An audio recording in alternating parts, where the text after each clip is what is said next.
Hello everyone and welcome back to Shadow Man Stories. I can picture some of you already in bed, maybe some of you just getting home from work. Wherever you are, whatever time it is, I'm glad you're here. If this helps you relax or sleep, please like and subscribe. It means a lot. Now, let's get you comfortable, and I'll tell you tonight's story. My name is Joe Cumberland, and I've been a park ranger here in the Great Smoky Mountains for 17 years. I grew up in these hills, just like my daddy and his daddy before him. My grandfather used to tell me stories about these mountains, old Cherokee tales about little people in the hollows, children who never grew up, spirits that lived in the deep woods. I never believed any of it. Until October of 1978. I was 42 then, working the Cades Cove sector. Most folks know Cades Cove for the tourist loop road and the old cabins, but my job was different. I handled the historical stuff, taking researchers into the back country, showing them old settlement sites that most people never see. I knew every logging trail, every abandoned homestead, every story these mountains had to tell. That's why Dr. Sarah Whitmore came to me that cold October morning. She was a historian from the University of Tennessee, maybe 35 years old, with serious eyes behind wire-rimmed glasses. She wanted to photograph the Whitlock settlement, or what was left of it. It's 12 miles back in the hollows, I told her, checking my map. Hard walking, and the trail's grown over something fierce. What's your interest in the Whitlocks? She pulled out an old photograph, black and white, probably from the 1890s. It showed a family, mother, father, and 7 children ranging from maybe 6 to 16 years old. The children all had the same pale faces and dark, serious eyes. "They're my ancestors," she said. "The settlement was abandoned in 1847. All the children disappeared one winter. Nobody ever found out what happened to them." I knew the story, of course. Every local kid heard it at some point. The Cherokee had warned the settlers not to build in that particular hollow. They said it belonged to the little people, spirits that didn't like to be disturbed. But the Whitlocks were sainted, stubborn mountain folk, and they built anyway. Then the children started vanishing, one by one over the course of 3 months. Search parties found nothing. No tracks, no torn clothing, no bodies. Just gone. The adults packed up and left that spring, and nobody ever lived there again. "It's just old mountain superstition," I told Dr. Whitmore as we loaded our packs. "Kids probably got sick. Consumption was bad in those days. Families didn't always talk about things like that." The morning was crisp, with fog hanging in the valleys like cotton. We started up the old logging road at sunrise, our boots crunching on frost-covered leaves. October's usually my favorite time in the mountains. The leaves are turning, the air's clean and cool, and the summer tourists are gone. But something felt different that day. About 3 miles in, I noticed the silence. These mountains are never quiet. There's always something, birds calling, squirrels chattering, insects buzzing. But as we climbed higher, following the overgrown trail deeper into the hollow, the sounds just stopped. "You hear that?" I asked Dr. Whitmore. "Hear what?" "Exactly." She paused, listening. The only sound was our breathing and the crunch of our footsteps. Even the wind had died. "Probably just the weather," she said, but her voice was quieter now. The trail got steeper as we went deeper. Rhododendron bushes crowded in on both sides, their thick leaves blocking out most of the morning light. The fog seemed to be getting thicker instead of burning off like it should have. Around mile 8, we found the first stone foundation. It was just a rectangle of stacked rocks, maybe 12 feet by 16, nearly hidden under decades of fallen leaves and creeping vines. But you could still see where the chimney had been and the wooden sill of what used to be a door. "The McKinney place," I said, checking my notes. "They left in 1846, year before the troubles started." Dr. Whitmore was already taking pictures, her camera clicking steadily. But after the 3rd shot, she frowned and checked her battery. Meter. "That's strange," she said. "These were fresh batteries this morning." I looked at my own gear. My radio was supposed to have a 12-hour charge, but the indicator was already showing half dead. Even my compass needle was dancing around like it couldn't make up its mind which way was north. "Must be iron deposits," I said. "These old mountains are full of minerals that mess with instruments." But I'd never seen anything like it in 17 years of working these hills. We pushed on, finding 2 more foundations before the trail ended at a small clearing. And there, still standing after more than a century, was the Whitlock cabin. It wasn't much, just 1 room and a loft, built from chestnut logs that had gone gray with age. The roof had mostly fallen in, and the windows were empty holes staring out at the forest like dead eyes. But the walls were solid, and you could still see the carved date above the door, 1834. The temperature dropped the moment we stepped into the clearing. I'm talking about a 20-degree difference, easy. 1 second I was comfortable in my jacket, the next I could see my breath. Dr. Whitmore noticed it too. She zipped up her coat and pulled on gloves. "Cold pocket," I said, though I'd never felt one quite like this. "Cool air gets trapped in these hollows sometimes." But even as I said it, I knew it wasn't right. The cold felt intentional, like something was watching us, deciding whether we belonged there. Dr. Whitmore started photographing everything: the cabin, the foundation stones, the old well that still had most of its stone walls. Her camera seemed to be working fine now, clicking steadily as she moved around the clearing. That's when I saw the toys. They were scattered around the base of a big oak tree, a wooden doll, some carved animals, a child's cup made from a gourd. The kind of things mountain children played with in the 1800s. But they looked fresh. Not new exactly, but not century-old either, like they'd been left there recently by children playing some old-fashioned game. "Dr. Whitmore," I called. "You might want to see this." She came over, saw the toys, and went very still. "Those are period pieces," she whispered. "Exactly what children would have played with in the 1840s. But they should be rotted away by now. Wood doesn't last that long in this climate." I picked up the wooden doll. It was carved from maple, smooth and warm to the touch. Recent carving, too. I could still smell the sap. That's when we heard the singing. The singing came from inside the cabin. It was children's voices, maybe 3 or 4 of them, singing something I almost recognized. An old mountain song, the kind my grandmother used to hum while she cooked. But the words were wrong somehow, twisted into something that made my skin crawl. "Ring around the roses, pockets full of posies, ashes, ashes, we all fall down." Dr. Whitmore grabbed my arm. "There's someone in there." I pulled out my radio, but it was completely dead now. No static, no power light, nothing. I tried switching channels, checking the battery connections, but it was like the thing had never worked at all. "Stay behind me," I told her, and we walked toward the cabin. The singing stopped the moment my boot touched the wooden step. I pushed open what was left of the door, just a few boards hanging on rusty hinges, and looked inside. Empty. The cabin was maybe 12 feet square, with a dirt floor and stone fireplace. Leaves had blown in through the broken roof, and there were animal tracks in the dust. Raccoons, maybe a fox. But no children. No place for anyone to hide. "I know I heard singing," Dr. Whitmore said. So did I. But there was nobody there. Just an empty room that smelled of old wood and something else, something sweet and sick, like flowers left too long in water. I was about to suggest we head back when Dr. Whitmore screamed. She was looking at the back of her camera, at the little screen that showed the pictures she'd taken. Her face had gone white as snow. "Look at this," she whispered. The screen showed the photo she'd just taken of the empty cabin doorway. But it wasn't empty in the picture. There were children standing in the doorway, 7 of them, just like in the old family photo. Same ages, same pale faces, same dark eyes. But these children were wearing the clothes they'd disappeared in. Rough wool dresses and little boots, all in shades of brown and gray.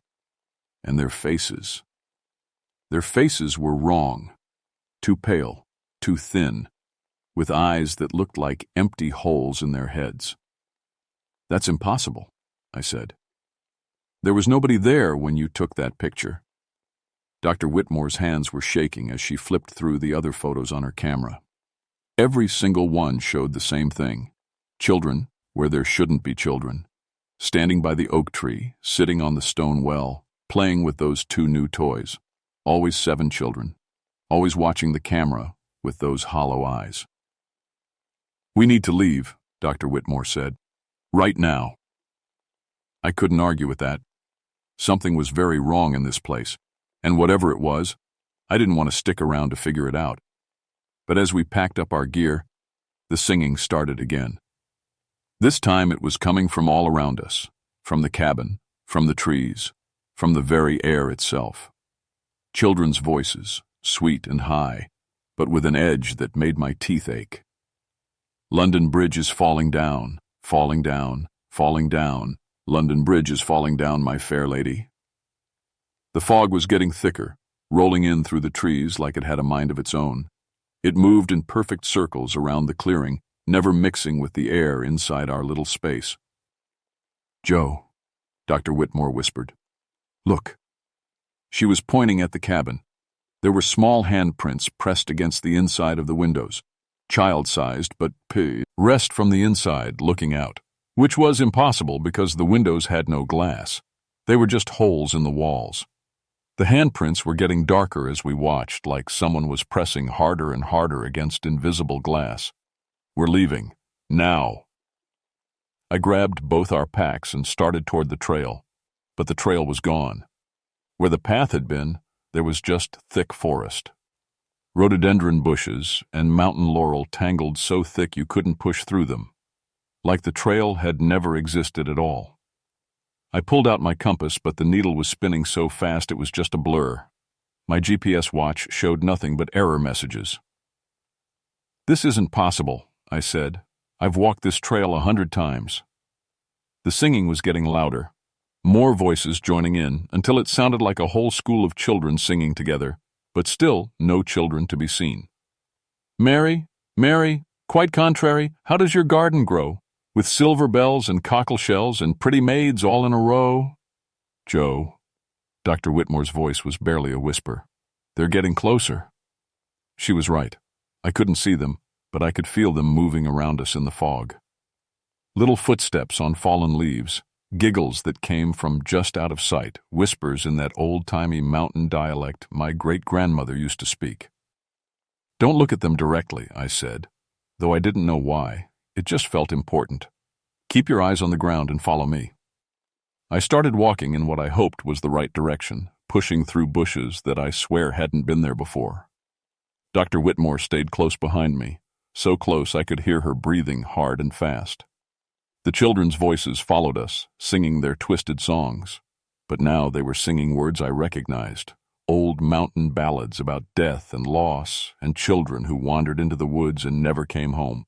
"Pretty Polly, pretty Polly, come go along with me. Pretty Polly, come go along with me. Before we get married, some pleasure to see."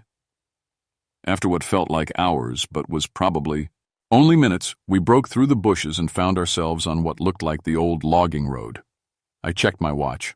Somehow it was already getting dark, though it should only have been early afternoon. "Keep walking," I said. "Don't look back." But Dr. Whitmore did look back. I heard her gasp, and when I turned I saw what she was seeing. The children were standing at the edge of the clearing, just visible through the trees. 7 pale figures in old-fashioned clothes, holding hands in a line. They were singing again, but now I could see their mouths moving. Their mouths were too big, stretching almost from ear to ear, full of teeth that looked too sharp and too many. And they were following us. Not walking, exactly. More like gliding, their feet never quite touching the ground. They stayed maybe 50 yards back, but they matched our pace perfectly. When we walked faster, they moved faster. When we slowed down, so did they. "Don't run," I told Dr. Whitmore, though every instinct I had was screaming at me to do exactly that. Running triggers the chase instinct in predators. "Predators?" Her voice cracked. "Joe, those are children." "No," I said, finally admitting what I'd been afraid to think. "They're not." We'd been walking for maybe an hour when we heard the truck engine. It was the sweetest sound I'd ever heard. A diesel engine chugging up the logging road, getting closer by the minute. I pulled out my emergency whistle and gave 3 sharp blasts, the universal signal for help. The engine sound stopped, then started up again, coming toward us. "Thank God," Dr. Whitmore whispered. But I was looking behind us, where the children had been following. They were gone, just vanished like they'd never been there. The forest was quiet again. Normal quiet this time, with birds calling and squirrels chattering in the trees. "Joe, that you?" I knew that voice. That was Mitchell, one of the younger rangers, driving the old Ford pickup we used for backcountry patrols. He pulled up next to us, grinning through the driver's window. "What are you two doing way out here? It's almost dark." I checked my watch. It was 6:30 p.m. We'd been in that clearing for less than 3 hours, but somehow the whole day was gone. "Radio trouble," I said. "Equipment failure." Mitchell nodded. He was a good kid, maybe 25, been with the Park Service for 3 years. "Hop in. I was just doing a final sweep before heading back." We climbed into the truck, Dr. Whitmore in the middle, me riding shotgun. The heater was running, and after that cold clearing, it felt like heaven. "You two look like you've seen a ghost," Mitchell said, putting the truck in gear. "Something like that," I muttered. As we drove down the winding road, I started to relax. The children, whatever they were, couldn't follow us in the truck. We were safe now, heading back to civilization, to electric lights and modern equipment and things that made sense. That's when Mitchell hit the brakes. What the hell? There was something in the road ahead of us. A small figure standing right in the middle of the trail. A child, maybe 8 years old, wearing a brown wool dress and little black boots. She had long, dark hair and pale skin, and when the headlights hit her, she turned to look at us. Her eyes reflected the light like an animal's, glowing green in the darkness. "It's one of them," Dr. Whitmore whispered. Mitchell looked confused. "One of what? There shouldn't be any kids out here." He rolled down his window. "Hey? You okay out there?" The little girl tilted her head like she was listening to something we couldn't hear. Then she smiled. It was the most terrible thing I'd ever seen. Her mouth stretched too wide, showing teeth that were sharp and pointed like a shark's. Her E's, yes, went completely black. No whites showing at all. "Drive through her," I said. "What? Joe, that's a little girl." "That's not a little girl. Drive through her. Now." But Mitchell was a good man, the kind who'd never hurt a child, even if his life depended on it. He put the truck in park and opened his door. "Stay here," he said. "Let me see what's wrong." The moment his boots touched the ground, the temperature dropped. I could see our breath fogging in the cab and frost started forming on the windshield. Mitchell walked toward the child, his hands held out in a friendly gesture. "Hey there, sweetie. Are you lost? Where are your parents?" The little girl giggled. It sounded like breaking glass. "We've been waiting for you," she said in a voice that was too old, too knowing for a child. "We've been waiting so long to play." That's when the others appeared. They came out of the forest on both sides of the road. 6 more children, all in old-fashioned clothes, all with those same pale faces and black eyes. They surrounded the truck, pressing their hands against the windows, leaving frost handprints on the glass. "Ring around the roses," they sang, their voices perfectly synchronized. "Pockets full of posies, ashes, ashes." Mitchell finally realized something was wrong. He started backing toward the truck, but he was moving too slow, like he was walking through thick mud. "We all fall down," the children sang together. Mitchell collapsed. He didn't trip or stumble. He just fell straight down like his bones had turned to water. The little girl in the road walked over to him and knelt down beside his head. She placed her small white hand on his forehead. I watched through the windshield as Mitchell aged 20 years and 20 seconds. His dark hair went gray, then white. Lines appeared on his face, deep grooves around his eyes and mouth. His skin got loose and spotted with age, and the little girl got more solid, more real. Color came into her pale cheeks, and her eyes went from black holes to a normal brown. "Oh, God," Dr. Whitmore whispered. refeeding on him. I tried to start the truck, but the engine was dead. I turned the key again and again, but nothing happened. The children outside were laughing now, pressing their faces against the windows, their breath fogging the glass. One of them, a boy who looked maybe 10 years old, tapped on my window with one finger. Tap, tap, tap, like he had all the time in the world. "Come out and play," he said. His voice was muffled by the glass, but I could understand him just fine. "Come out and play with us forever." Mitchell was still aging on the ground. His hair was falling out now, and his skin was turning yellow and papery. But he was still conscious, still trying to speak. His lips moved, but no sound came out. The little girl leaned down and whispered something in his ear.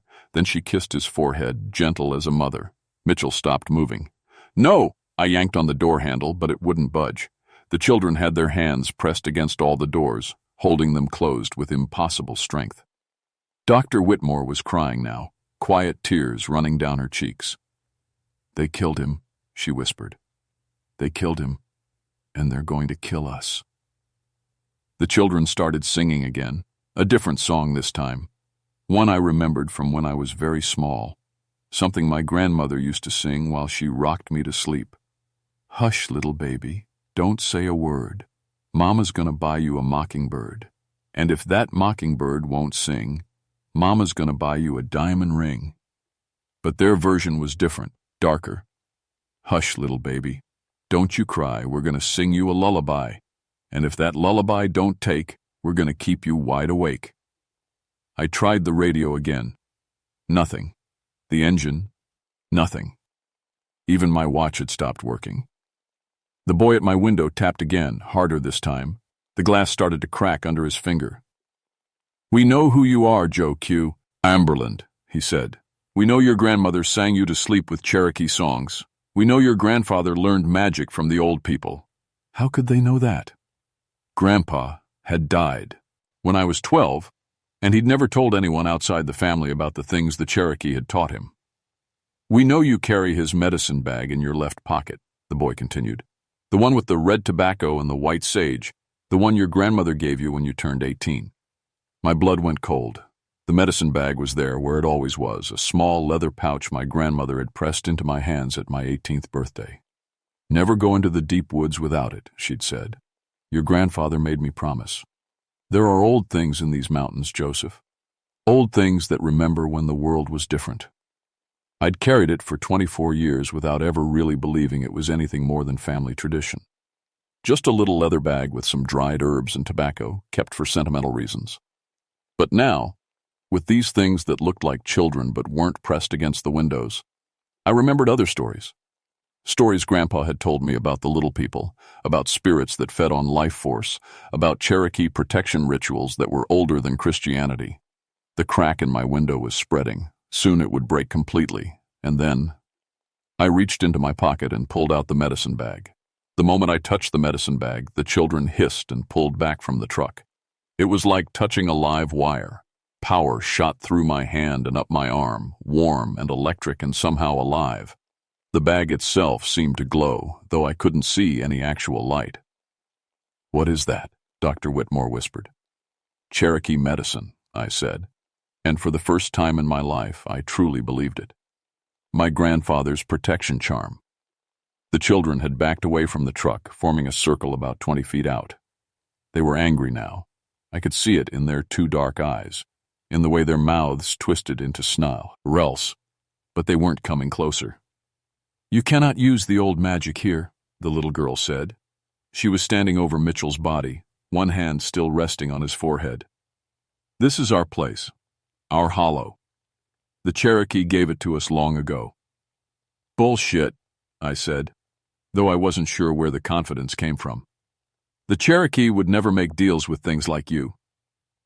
The girl laughed, but it wasn't a child's laugh anymore. It was old and bitter and full of hate.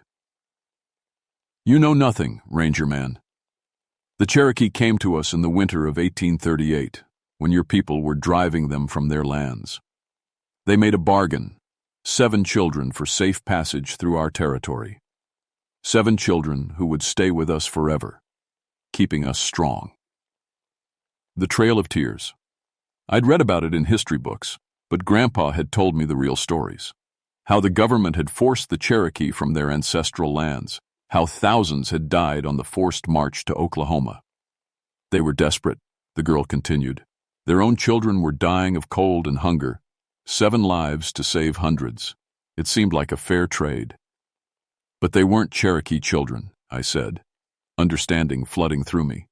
They were white children, settler children. The Whitlock children, Dr. Whitmore whispered. Oh, God, they were sacrificed. The girl nodded, still smiling that horrible, sharp smile. The Cherokee warriors came in the night. They took the children quietly, brought them to us while their parents slept. A gift to ensure their people's safe passage through the mountains. But there was something wrong with the story. I knew Cherokee culture, had studied it for years. They would never sacrifice children, especially not other people's children. It went against everything they believed. You're lying, I said. The Cherokee don't make blood sacrifices. The girl's smile faltered for Jut. Just a second. You know nothing of what people will do to survive. I know the Cherokee better than that. I opened the medicine bag and pulled out a pinch of the red tobacco inside. They would never trade children for safe passage. They'd die first. Enough! The boy at my window slammed his fist against the glass. The crack spread wider. You will come out and play with us, or we will break the glass and drag you out. But I was remembering more now. Stories Grandpa had told me about spirits that lied, that twisted history to make people believe they had legitimate claims to places and souls. You took the children yourselves, I said. The Cherokee never gave them to you. You stole them and blamed it on the Cherokee later, when people were looking for someone to hate. All 7 children let out a shriek that made my eardrums ache. The sound was like metal tearing, like children screaming in pain and rage at the same time. Lies! The girl shouted. Lies and more lies.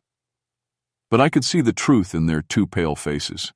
These weren't Cherokee spirits at all. They were something else, something that had been in these mountains long before any human beings arrived, something that fed on life and joy and the laughter of children. The Cherokee had tried to warn the settlers, but the settlers hadn't listened. And when the children disappeared, it was easier to blame the Cherokee than to admit that some things in these mountains were older and hungrier than human understanding. I sprinkled the red tobacco on the dashboard, remembering the words Grandpa had taught me so long ago. Cherokee words for binding and banishing, for sending hungry spirits back to the dark places they came from. Nvi ayoli galis disgv. The words felt strange in my mouth, but right somehow. Like they belonged there. The children screamed again and rushed the truck. They moved faster than anything human, streaming across the ground like white smoke. Their hands hit the windows like hammers, and cracks spread across every piece of glass. Galioti agayuvsdi galioti agavzv. I kept chanting, sprinkling more tobacco, remembering more of the words. The driver's side window shattered. Cold air rushed in, carrying the smell of old death and rotting flowers. The little girl reached through the broken window, her fingers stretching toward my face. But when her hand got close to the medicine bag, it started to smoke. She shrieked and pulled back, her perfect pale skin showing burn marks where the invisible power had touched her. Galigoisti ayoli unvi. More words, older words, words that made the air itself hum with power. Dr. Whitmore was pressed against me, her eyes wide with terror. What are you doing? Sending them home, I said, though I wasn't entirely sure where that knowledge was coming from. It was like Grandpa was standing right beside me, whispering the old words in my ear. The children were backing away again, but slowly this time. Their forms were starting to flicker, becoming less solid. You cannot send us away, the girl screamed. We belong here. This is our place. No, I said, and I knew it was true. You're just parasites. You've been feeding on this place for so long you've forgotten you don't belong here. I opened the truck door and stepped out. The cold hit me like a physical blow, but the medicine bag was warm against my chest, radiating heat and strength. The children formed a circle around me. but they kept their distance now. Nvi unvi ayoli, I said, and threw a handful of tobacco into the air. Where each piece touched the ground, small flames sprang up. Not real fire, but something cleaner and brighter. The children hissed and drew back further. You will return to the deep places, I said, though the voice didn't sound like mine anymore. It was older, deeper, full of authority I'd never possessed. You will trouble these mountains no more. We are hungry, the boy cried. We need to feed. Then starve, I said, and threw the rest of the tobacco at their feet. The flames leaped higher, forming a circle around the children. They screamed and clawed at the air, but they couldn't cross the kotu, line of fire. And then, one by one, they began to fade. The little girl was last. As her form grew thin and transparent, she looked at me with eyes full of ancient hate. This is not over, Cumberland, she whispered. We know your name now. We know your scent. We will find you in your dreams. Maybe, I said, but you won't find me unprepared. She opened her mouth to say something else, but the flames reached her feet. She screamed once more, a sound like a child falling into darkness, and then she was gone. All of them were gone. The flames died away, leaving only ordinary darkness. I stood there for a long moment, breathing hard, waiting to see if they would come back. But the forest felt different now. Normal again, with the ordinary sounds of night creatures moving through the underbrush. Dr. Whitmore climbed out of the truck and walked over to Mitchell's body. He looked like he'd aged 40 years in 10 minutes. His hair was completely white, his face lined and sunken.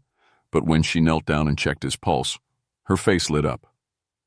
He's alive, she said. Weak, but alive. We got him into the back of the truck. I tried the engine and it started immediately, like it had never been broken at all. The drive back to the ranger station took 2 hours. Mitchell drifted in and out of consciousness the whole way, mumbling about children and cold and something about time moving backwards. Dr. Whitmore and I didn't talk much. What was there to say? We'd seen impossible things, survived an encounter with something that shouldn't exist, and somehow lived to tell about it. At the hospital, the doctor said Mitchell had suffered some kind of rapid aging syndrome. They'd never seen anything like it, but they thought he might recover some of his strength over time. He'd never look young again. The aging was permanent. But he'd live. The official report listed it as a MEDIS, Cal emergency caused by unknown toxins, possibly from fungal spores in the abandoned settlement. The site was closed to researchers pending further environmental testing. Dr. Whitmore never published her paper about the Whitlock settlement. She transferred to a different university and changed her research focus to colonial Virginia. As far as I know, she never went into the deep woods again.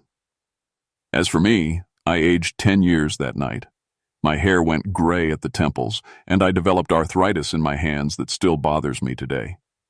But I kept working as a ranger for another 15 years, and I never had another encounter quite like that one.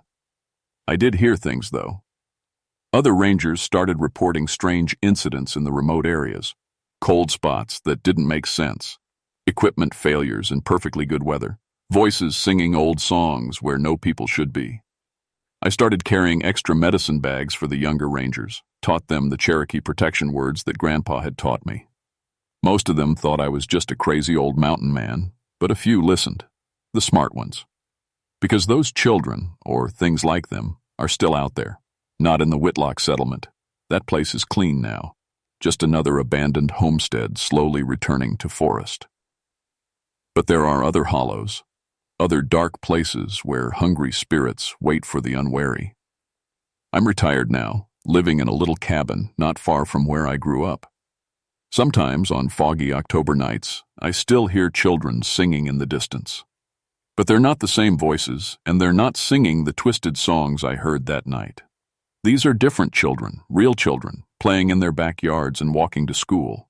Normal children living normal lives in a world that's mostly safe, mostly sane, mostly free from the old hungers that lurk in the deep places. But I still carry my grandpa. There's medicine bag, and I still remember the words he taught me. Because there are things in these mountains older than human memory, and they're always hungry. And sometimes just Sometimes they remember your name.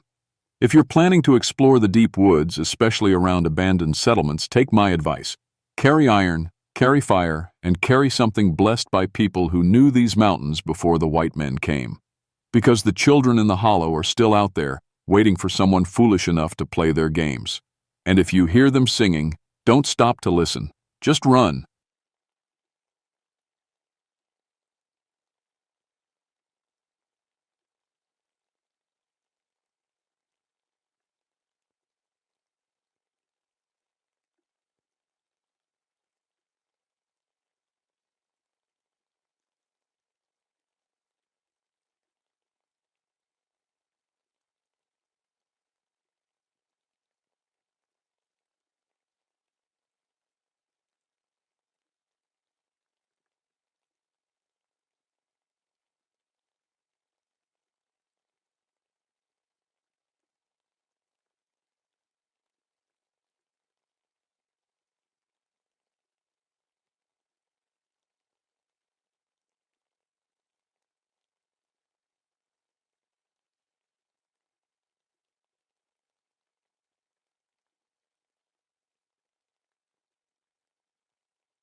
My name is Bobby Caldwell, and for 15 years I worked as a park ranger in the Monongahela National Forest in West Virginia.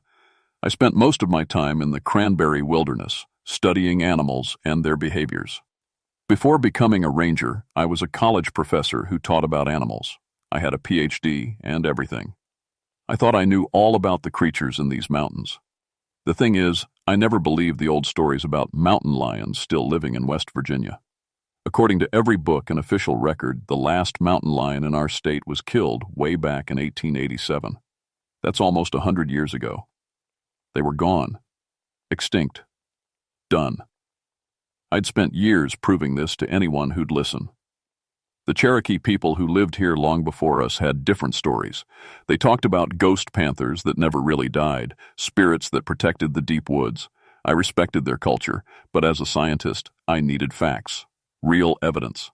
And all the evidence said mountain lions were history in West Virginia. That was before March of 1981. I remember the day clearly because it was one of those late winter days when the snow was melting and everything was muddy and cold. I got a call from Tom Peterson, a cattle farmer who lived near the edge of the wilderness. 3 of his cows had been killed in the night, and the wounds were strange, not like anything he'd seen before.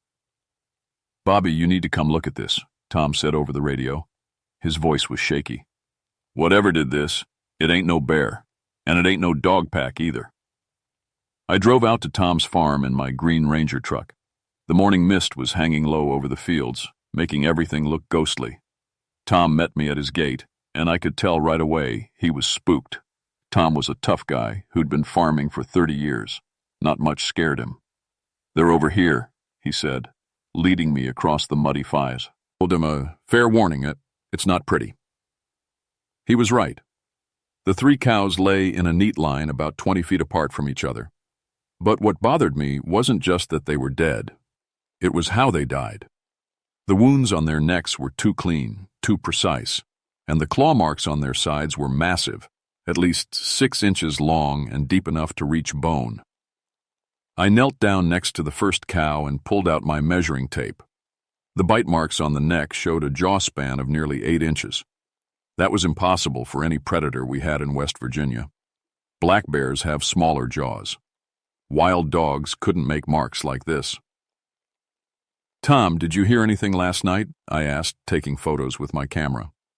"That's the weird part," he said, lighting a cigarette with shaking hands. "I heard screaming. Not like a person screaming, but not like any animal I know either. Went on for about 10 minutes around midnight. Froze my blood, I tell you." I spent 2 hours examining the scene. The tracks in the mud were huge, round paw prints about 5 inches across with claw marks extending another inch beyond that. I made plaster casts of the best prints and collected samples of fur caught on the barbed wire fence. Back at my ranger station, I spread everything out on my desk.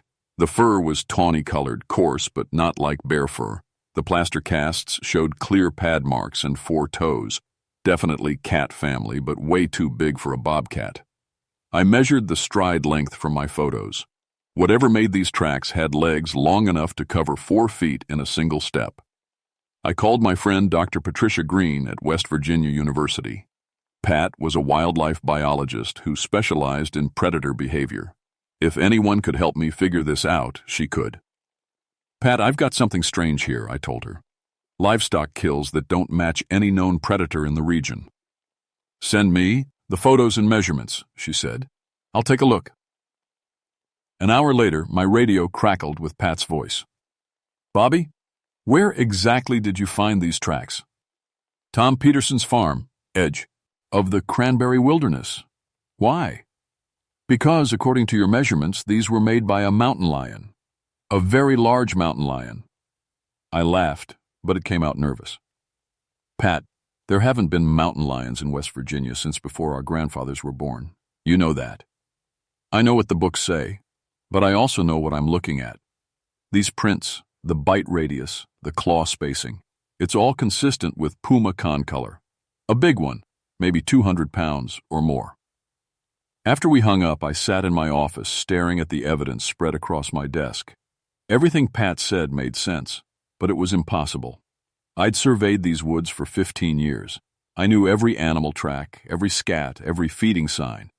There was no way a mountain lion was living in the cranberry wilderness without me knowing about it. But as I looked at those plaster casts again, a chill ran down my spine. Because deep down, I was starting to wonder if maybe, just maybe, I'd been wrong about what was living in these mountains. The next morning, I decided to hike into the wilderness area where the tracks led.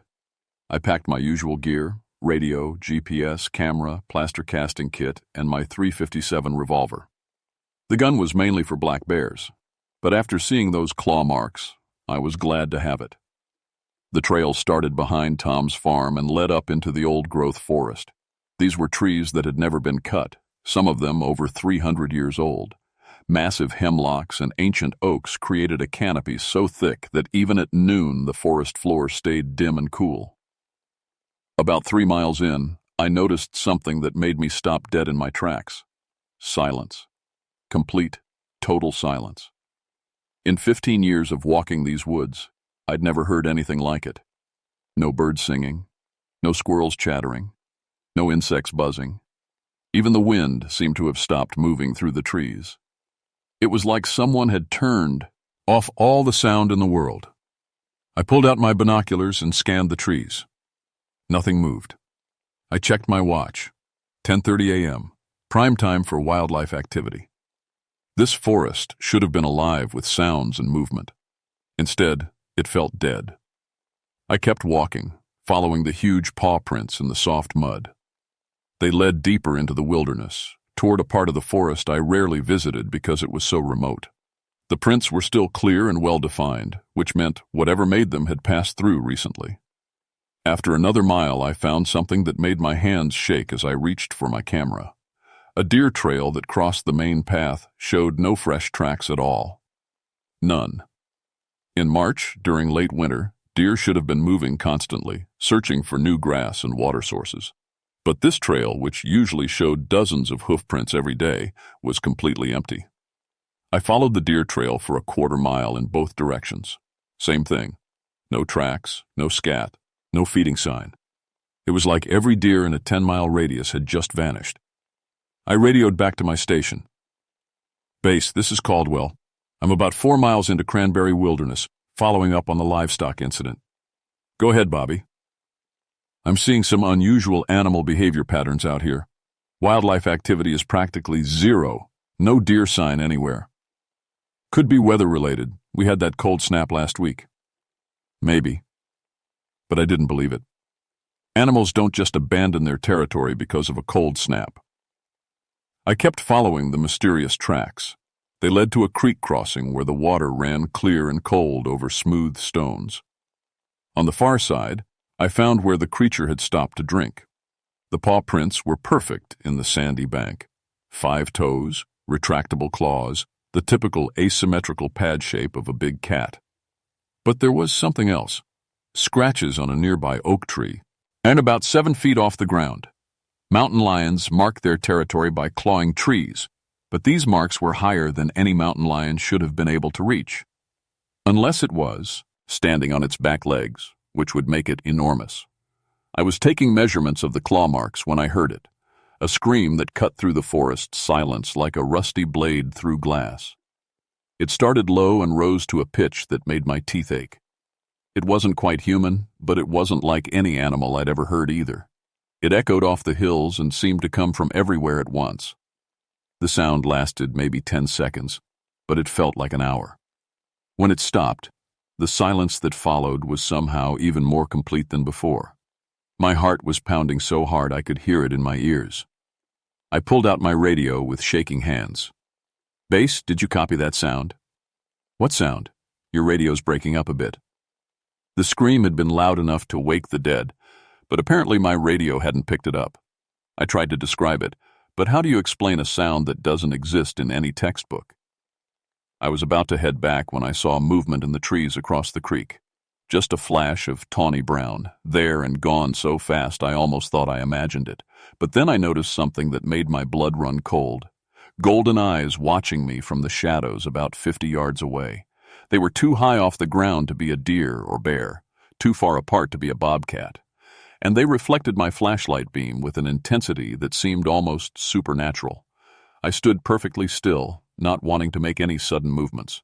The eyes watched me for what felt like minutes, but was probably only seconds. Then, without any sound at all, they were gone.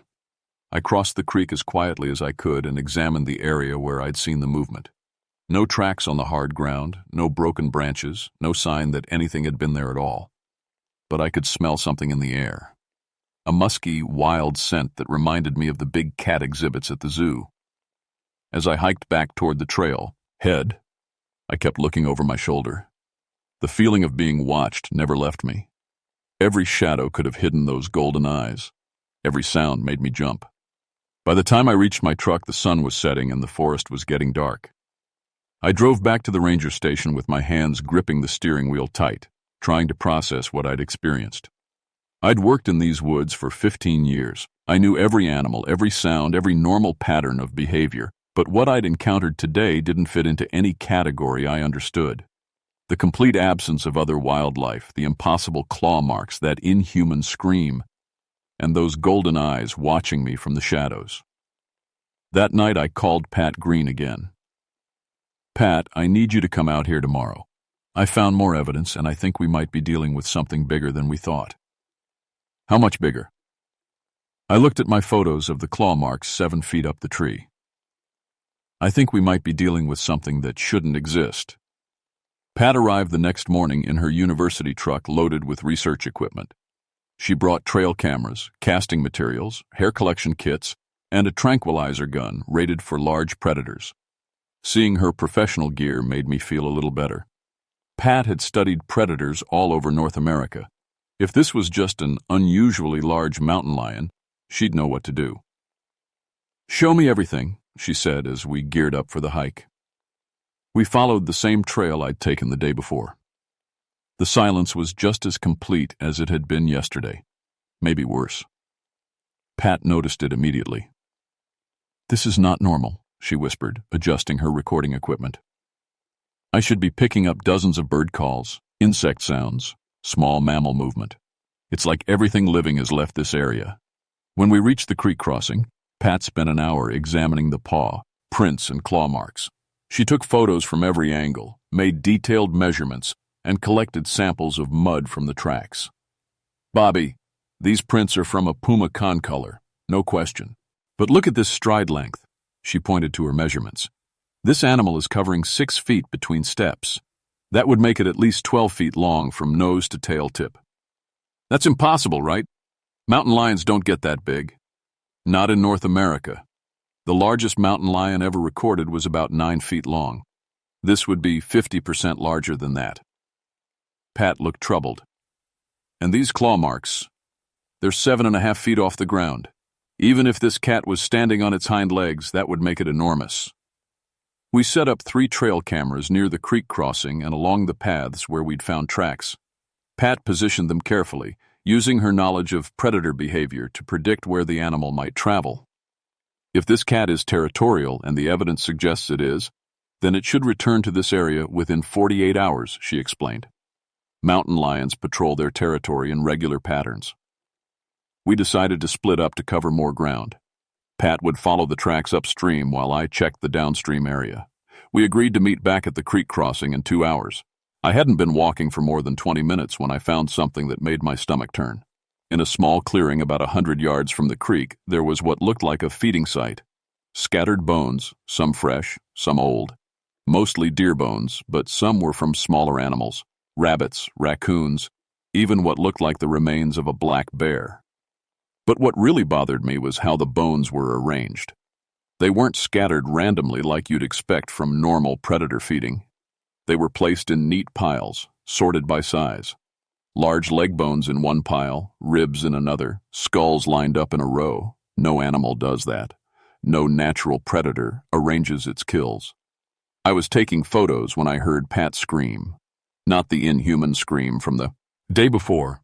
This was human terror, pure and simple. It came from upstream, maybe a half-mile away. I ran toward the sound, crashing through the underbrush, calling her name on the radio. No response. The forest swallowed my voice like it had swallowed everything else. I found Pat's equipment scattered along the creek bank. Her camera was smashed, the lens cracked. Her notebook was torn in half and floating in the water. But no sign of Pat herself. Pat, where are you?" My voice echoed off the hills, but there was no answer. I searched the area frantically, looking for any sign of what had happened. Then I found them. Huge paw prints leading away from the creek and up a steep hillside. And mixed with the cat tracks, the unmistakable tread of Pat's hiking boots. The tracks led to a rocky area where the ground was too hard to show clear prints. I climbed higher, calling Pat's name, but the trail disappeared among the boulders and cliffs. I radioed for help, calling in a full search and rescue team. Within 3 hours, we had 20 people combing the forest. We searched until well after dark, using floodlights and calling dogs. Nothing. That night, I stayed at the ranger station, monitoring radio channels and coordinating the search. Around midnight, one of the searchers called in a report that made my blood freeze. "Base, this is Johnson. I'm about 2 miles upstream from the creek crossing. I found something weird up here." "Go ahead, Johnson." "There's a cave opening in the cliff face, maybe 12 feet wide. And Bobby, there are bones scattered all around the entrance. A lot of bones." "Human bones?"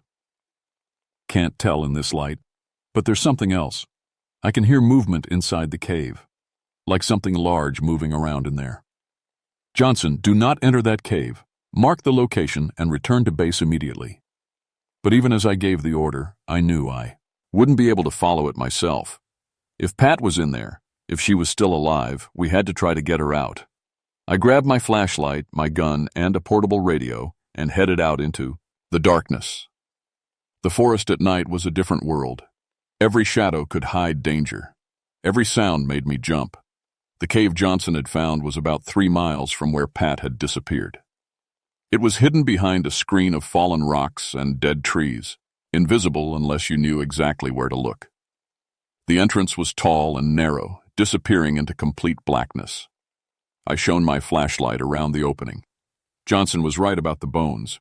They were scattered everywhere: deer, bear, smaller animals, and yes, what looked like human remains.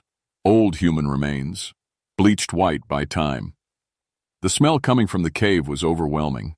Not just the musky cat scent I'd noticed before, but something else. Something like death and old blood and wild things that had never known human contact. I was about to call out to Pat when I heard movement deep inside the cave. Something large was moving around in there, and every few seconds I could hear a sound that made my skin crawl. A low rumbling, almost like purring, but deeper and more menacing than any house cat could make. I took a step toward the cave entrance when suddenly, from the darkness behind me, came that inhuman scream again. But this time, it was different. This time it sounded almost intelligent, like it was calling to something, or warning something. I spun around, shining my flashlight into the forest. Golden eyes reflected back at me from about 30 yards away. But not just one pair of eyes. 3 pairs. All watching me. All too high off the ground to be anything natural. That's when I realized the terrible truth. This wasn't one unusually large mountain lion. This was a family. And they had been hunting in these mountains for a very long time. I backed toward the cave entrance, keeping my flashlight beam moving between the 3 sets of golden eyes. My hand found the grip of my .357, but I knew X bullets wouldn't be nearly enough if these things decided to attack. The eyes moved closer, and in the scattered beam of my flashlight, I caught glimpses of what was stalking me. They were mountain lions, but not like any mountain lion that should exist. These were massive, easily 12 feet long, standing 4 feet high at the shoulder. Their muscles rippled under tawny fur that seemed to glow in the darkness. But it was their behavior that terrified me most. They moved with a coordination that was almost human in its intelligence. One circled to my left, another to my right, while the third approached, straight on. They were hunting as a team, cutting off my escape routes. I had 2 choices: enter the cave behind me, or face these impossible creatures in the open. Neither option was good, but at least the cave would limit how many could attack me at once. I backed through the cave entrance, keeping my light on the lead cat. It was the largest of the 3, and I could now see it clearly. Its head was enormous, with amber eyes that reflected my flashlight like mirrors. When it opened its mouth, I could see fangs the size of my fingers. The cave stretched back much further than I'd expected. My flashlight beam disappeared into the darkness without finding a back wall. But worse, I could hear sounds coming from deep inside. Scratching, movement, and what sounded like whimpering. "Pat?" I called out softly. "Pat, are you in here?" A weak voice answered from somewhere in the darkness ahead. "Bobby? Oh God, Bobby, is that you?" I moved deeper into the cave, following the sound of her voice. The 3 cats had entered behind me, but they seemed content to watch rather than attack. Their eyes followed my every movement, but they kept their distance. I found Pat about 50 yards back in a natural chamber. She was alive, but in bad shape. Her left arm was clearly broke, and she had deep claw marks across her back. She was conscious, but weak from blood loss. "How did you get away from them?" I asked, checking her wounds. "I didn't get away," she whispered. "They brought me here. Bobby, they're not normal animals. They're something else. Something that thinks and plans and—" She grabbed my arm with her good hand. "They're playing with us, like cats playing with mice." As if to confirm her words, one of the creatures moved closer. In the better light inside the cave, I could see details that made my scientific mind rebel. The cat's proportions were wrong. Too long in the body, legs too powerful, head too large, and its eyes. There was an intelligence there that no wild animal should possess. It opened its mouth and made a sound that was almost like speech, a low rumbling that had inflection and rhythm, like it was trying to communicate. "They've been watching you for days," Pat continued. "Ever since you found the first tracks. They know you're the one who doesn't believe they exist." The lead cat moved even closer, until it was only about 10 feet away. This close, I could see scars on its face and body. Old scars that told a story of battles fought and survived over many years. This wasn't just a large predator. This was something ancient, something that had been living in these mountains far longer than any animal should be able to survive. It sat down on its haunches, like a house cat. But the motion was wrong. Too fluid, too controlled. It tilted its head and looked directly at me. And I had the unnerving feeling that it was studying me, learning about me. Then it did something that made my blood turn to ice. It smiled. Not a human smile, but an unmistakable expression of amusement, showing those massive fangs in what could only be described as a grin. "Bobby," Pat whispered urgently, "we need to get out of here. Now. They're not going to let us leave alive." But even as she said it, I realized something was wrong with her statement. If these creatures wanted us dead, we would be dead. They could have killed both of us easily. Instead, they had brought Pat to this cave and kept her alive. They had drawn me here with her cries for help. They weren't hunting us. They were doing something else entirely. The lead cat stood up and walked past us, deeper into the cave. It stopped about 20 feet away and looked back at us, waiting. The message was clear. Follow. "I don't think we have a choice," I told Pat. I helped her to her feet, supporting her weight with my shoulder. We followed the creature deeper into the cave system. The passage opened into a huge natural cathedral, maybe 100 feet across and 50 feet high.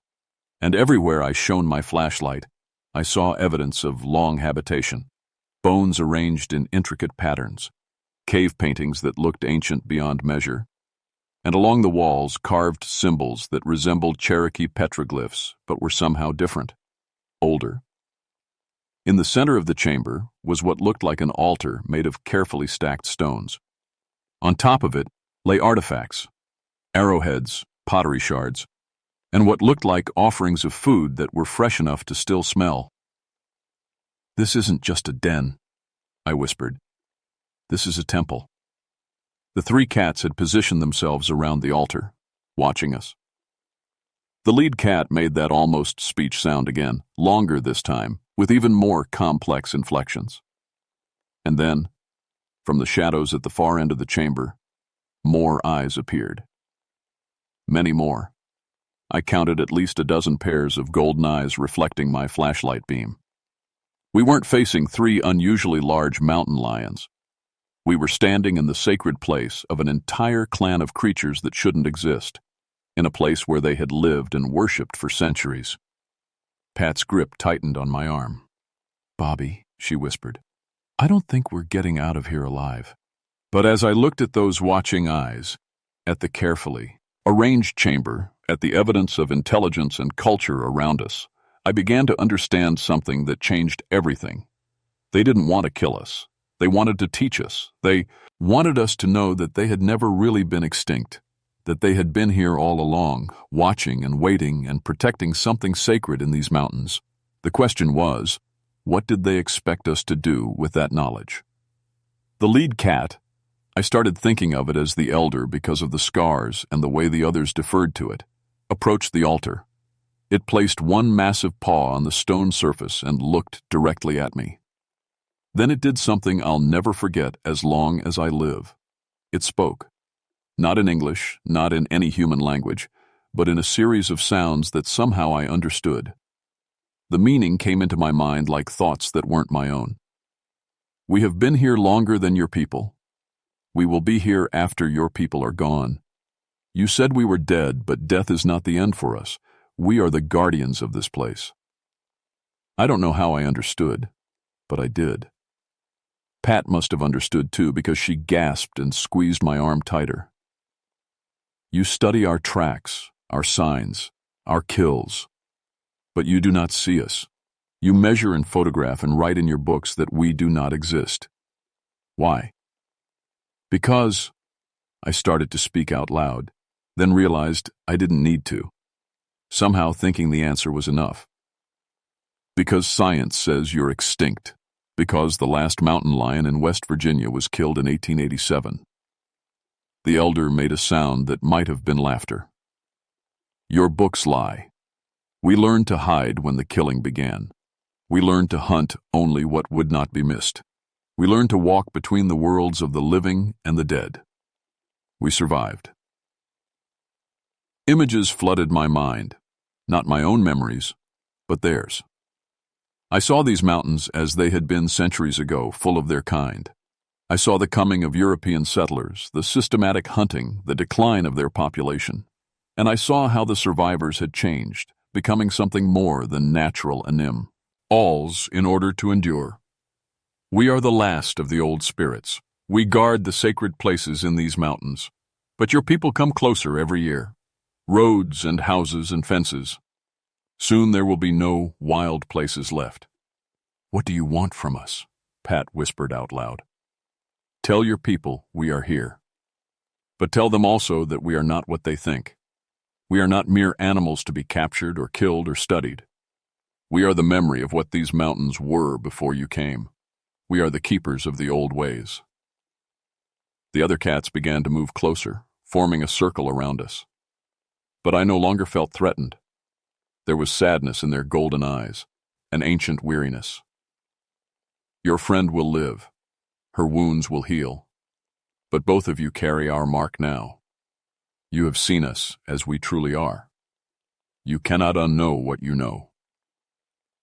The elder moved to Pat and gently touched her broken arm with one massive paw. She gasped, but when she moved her arm, I could see the pain was gone. The claw marks on her back had already stopped bleeding. Go now. Return to your people. Remember what you have learned.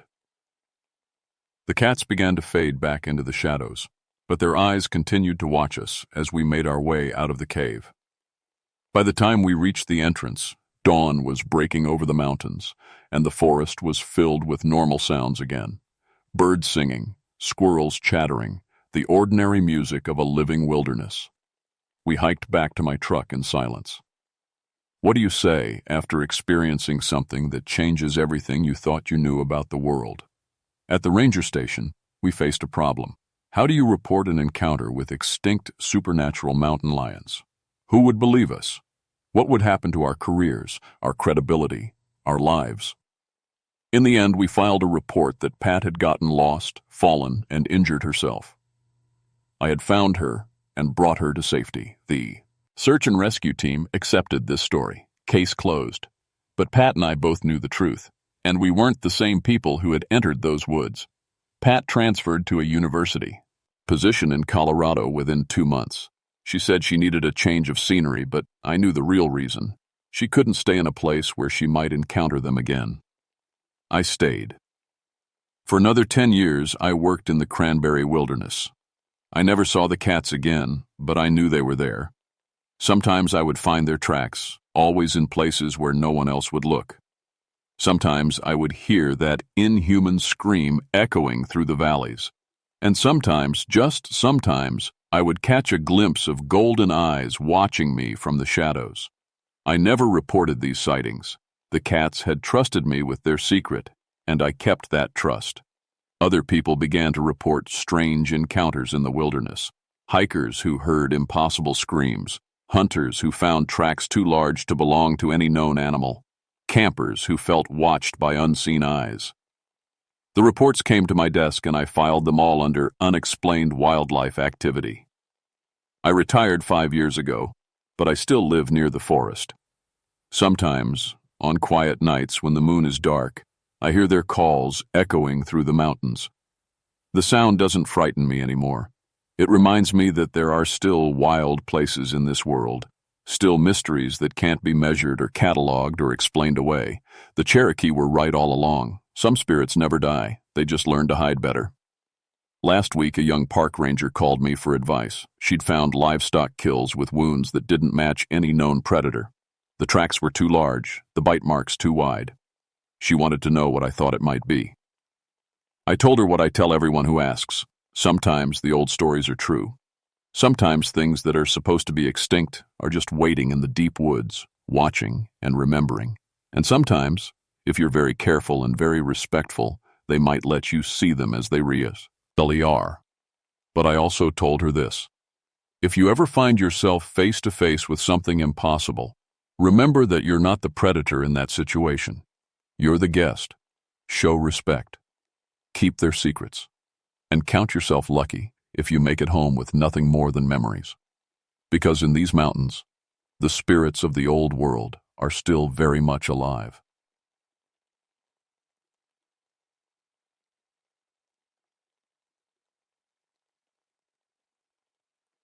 My name is Catherine Morrison, but everyone calls me Kate. I've been a park ranger for 19 years now, working the New River Gorge in West Virginia. Most folks think my job is all about pretty waterfalls and happy campers, but the truth is, I spend a lot of time in places where bad things happened long ago, like the old coal mine up on Bitter Creek Ridge. I never believed the stories about miners' ghosts. Growing up in coal country, you hear them all the time. Every old-timer has a tale about lights moving in abandoned shafts or voices calling from deep underground.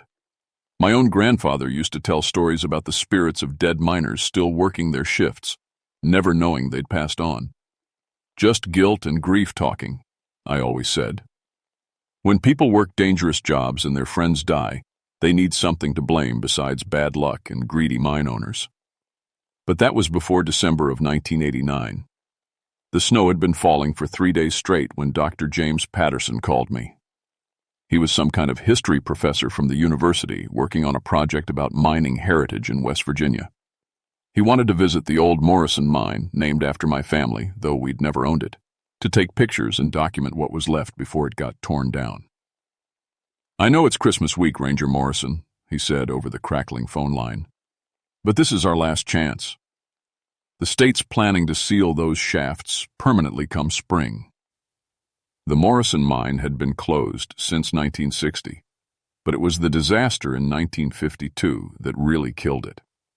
67 men went down that December morning and never came back up. Methane explosion deep in the main shaft. They never even recovered all the bodies. My grandfather Tommy had been the foreman that day.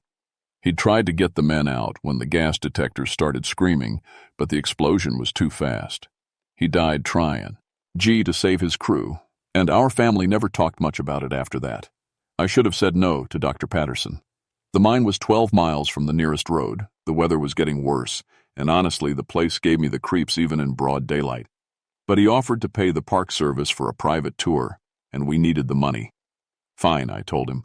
"But we go in the morning, we stay together, and we're out before dark. That place isn't safe after the sun goes down." I didn't know how right I was. The morning of December 18th was bitter cold. The kind of cold that makes your lungs hurt and your fingers go numb even inside thick gloves. Dr. Patterson met me at the ranger station with his camera equipment and a nervous smile. "I really appreciate this, Ranger Morrison," he said, loading his gear into my truck. "My great-grandfather was one of the mine supervisors back in the day. I feel like I owe it to the families to document their history properly." We drove up the old mining road in silence, my four-wheel drive grinding through the snow.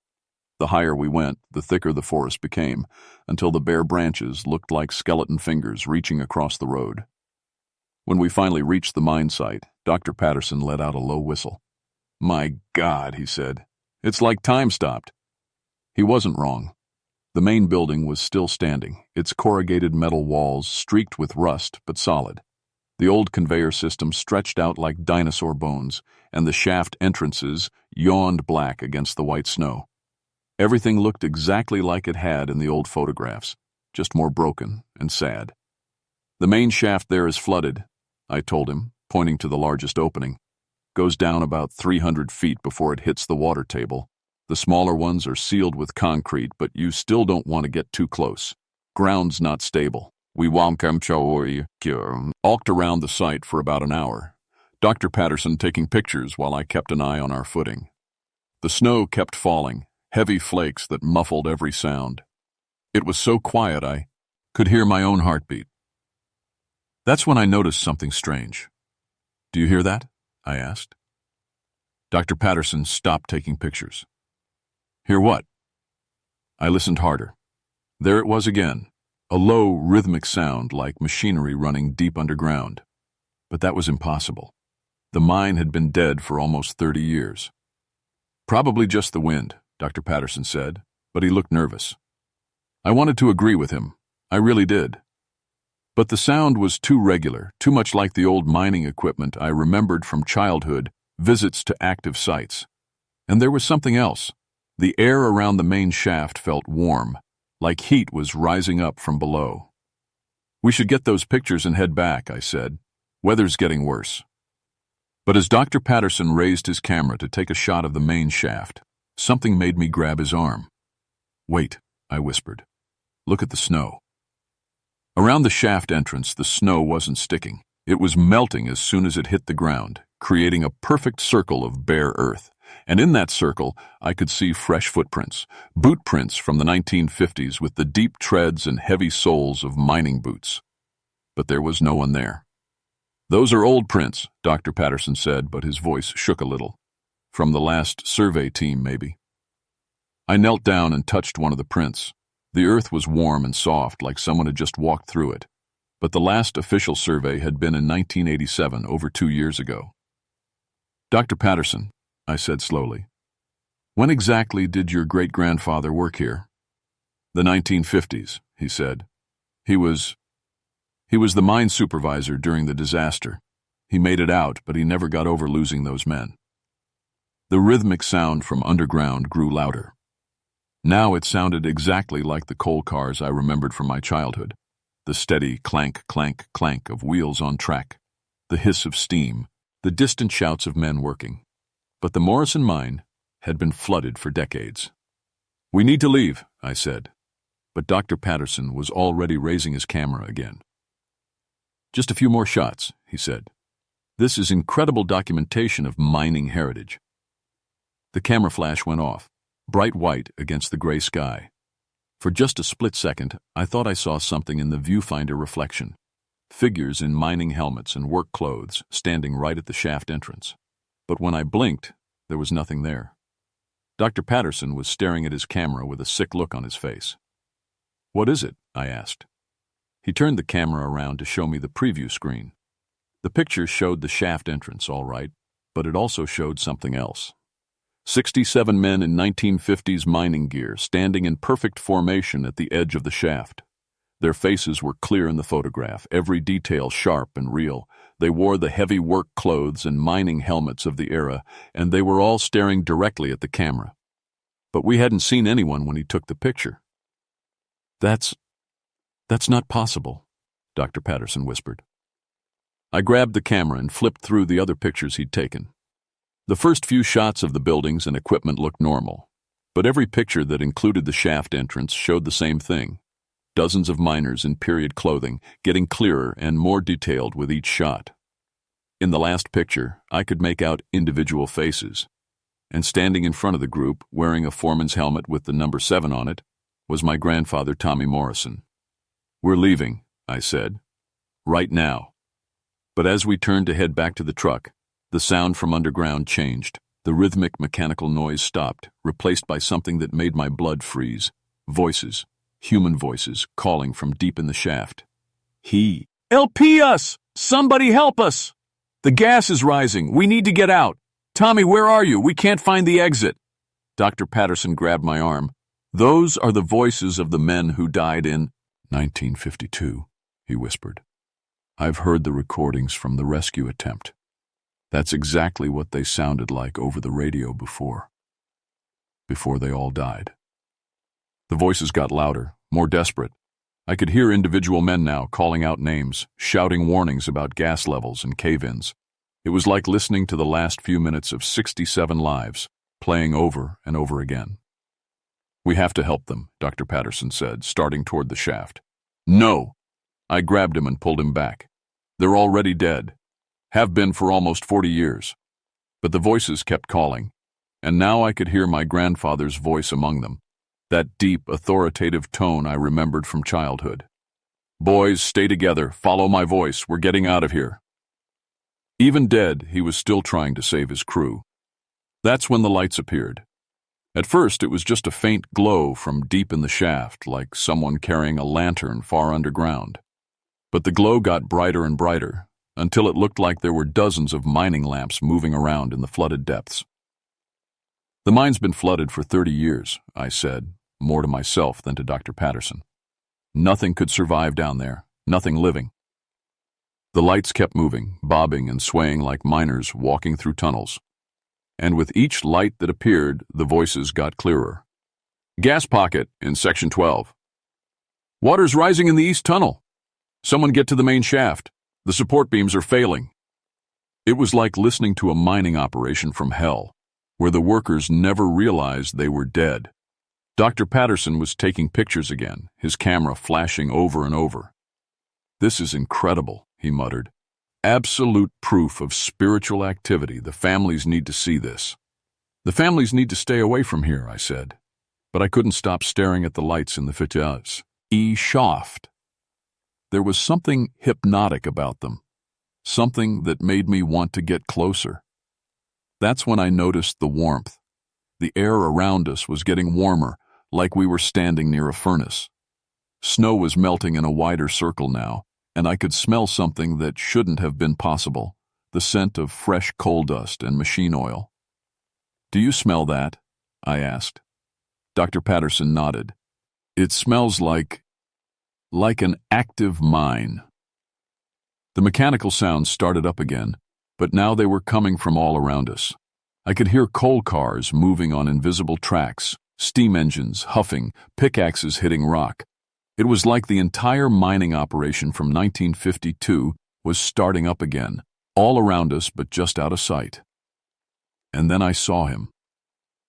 Standing at the edge of the shaft, wearing a foreman's helmet and the heavy work clothes I remembered from old family photographs, was my grandfather, Tommy Morrison. He looked exactly like he had in 1952, young and strong, with that serious expression he wore when he was worried about his men. He was staring right at me, and his mouth was moving like he was trying to say something, but no sound came out. "Grandpa," I whispered. He pointed down into the shaft, then back at me. His expression was urgent, desperate, like he was trying to warn me about something. Dr. Patterson was snapping pictures frantically, but he hadn't seen my grandfather yet. "The electromagnetic readings are off the charts," he said. "The temperature's rising, and I'm getting massive spiritual activity on all my meters." That's when the ground started to shake. The trembling started small, like a truck passing on a distant road.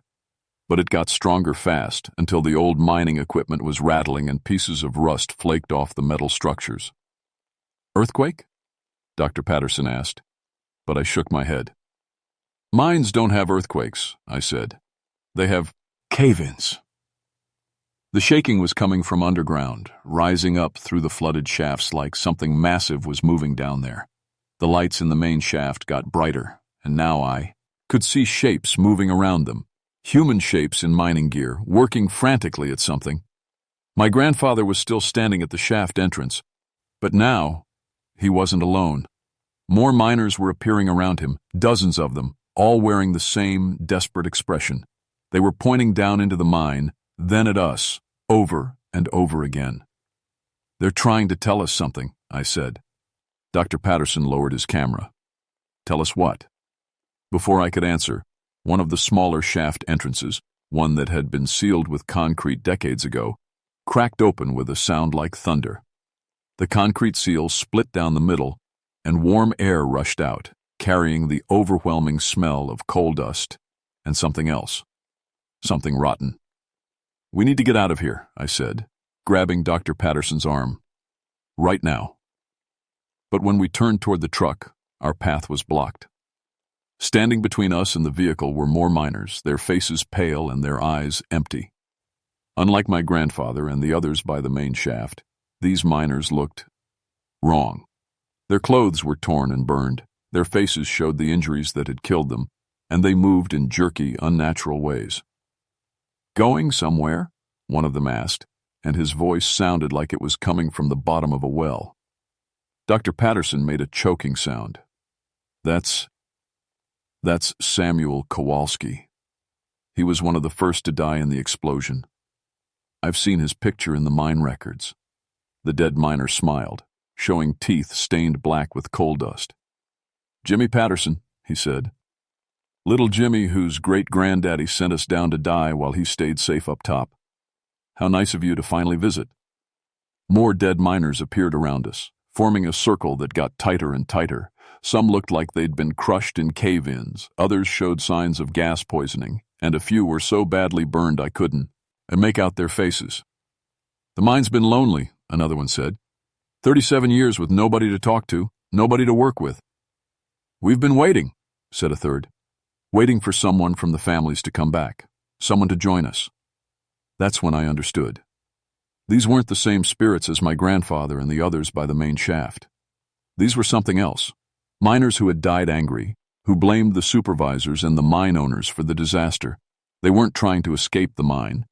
They were trying to make sure nobody else ever did.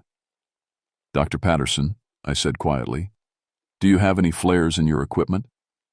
"A few," he whispered back. "Why?" "Ghosts hate bright light. At least that's what my grandfather always told me."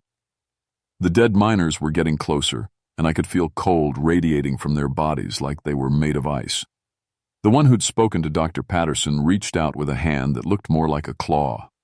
"Time to clock in," he said. "Forever." That's when my grandfather appeared between us and the angry spirits.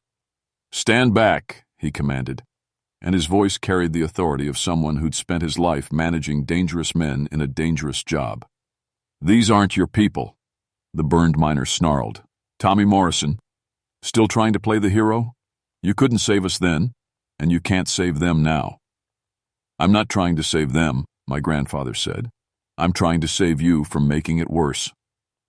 He turned to look at me, and for the first time, I could hear his voice clearly. "Katie," he said, using the name he'd called me when I was little, "you shouldn't be here. None of the living should be here." "Then why are you still here, Grandpa?" I asked. His face showed terrible sadness. "Because I failed them. Because I let 66 good men die on my watch. We can't leave until we save someone, until we prove we're not the cowards who ran when the gas alarms went off." "But you didn't run," I said. "You died trying to get them out." The angry miners laughed, a sound like grinding metal. "Tell her the truth, Tommy," the burned one said. "Tell her how you really died." My grandfather's expression crumbled.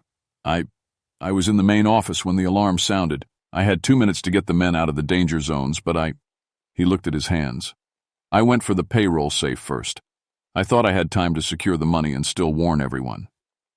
2 minutes, the burned miner said. 2 minutes that could have saved 66 lives.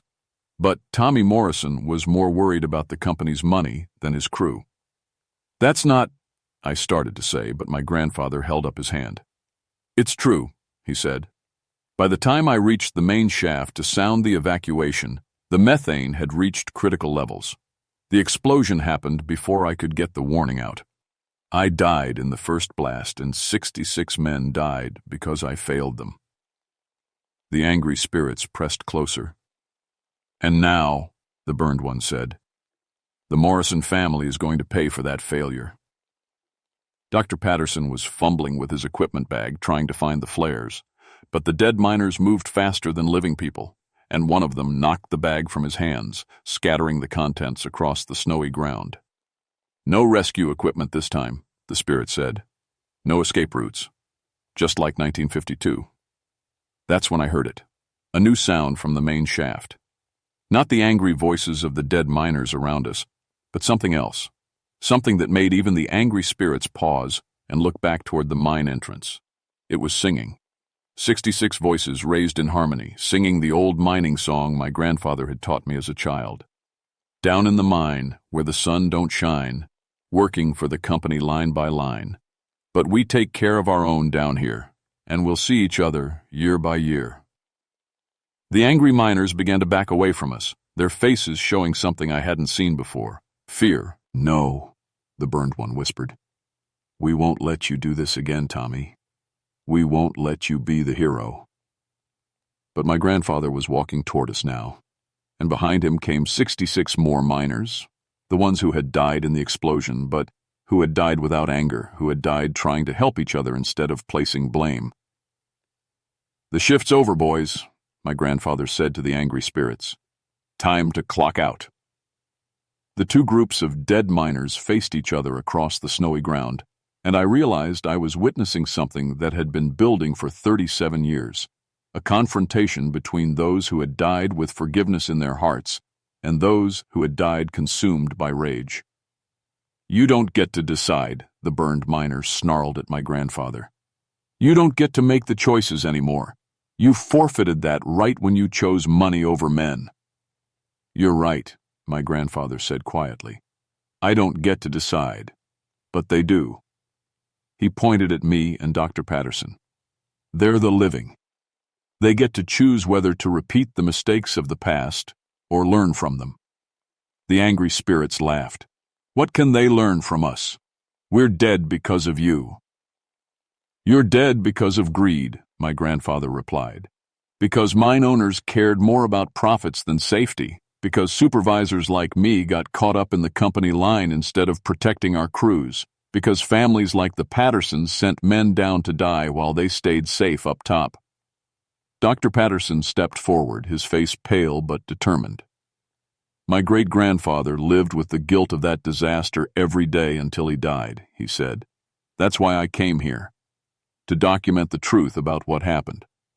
"Pretty words," the burned miner said. "But words don't bring back the dead." "No," Dr. Patterson agreed, "but they can prevent more deaths." He pulled out a thick folder from his jacket. "I've been researching mining safety violations across West Virginia, companies that are still cutting corners, still putting profit ahead of worker safety. The Morrison mine disaster isn't just history. It's a warning about what's still happening today." The angry spirits paused, listening. "I've got documentation of 37 mining operations currently violating federal safety standards," Dr. Patterson continued. "If I can get this information to the right people, we can save lives. Real lives. Living miners who are working in conditions just as dangerous as what you faced in 1952. My grandfather nodded slowly. "That's why you're here," he said to me. "Not just to witness what happened to us, but to prevent it from happening to others." I understood now. The spirits weren't just trapped by their own deaths. They were trapped by the knowledge that their deaths hadn't meant anything, hadn't changed anything, hadn't saved anyone. But they could change that. "What do you need us to do?" I asked.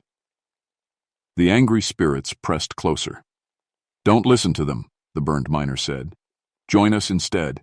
Stay here where it's safe, where nobody can hurt you, where you don't have to watch more miners die." For a moment, the offer was tempting.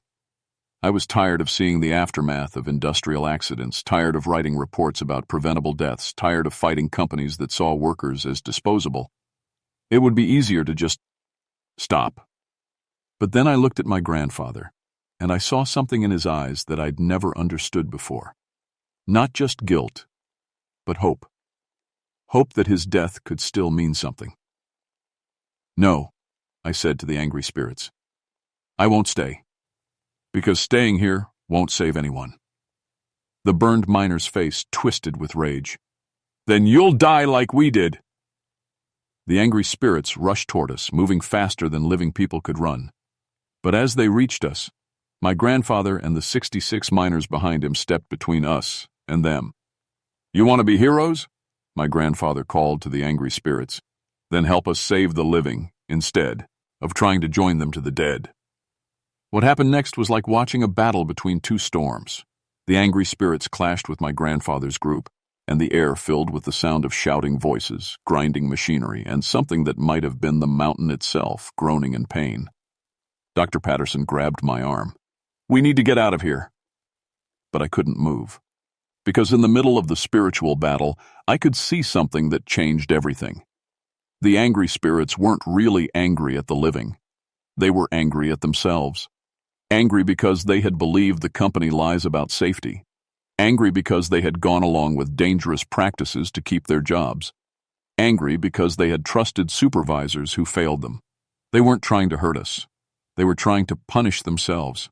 "Stop!" I shouted, and somehow my voice cut through the supernatural chaos. "Just stop!" Both groups of spirits turned to look at me. "You're all victims," I said. "Every single one of you.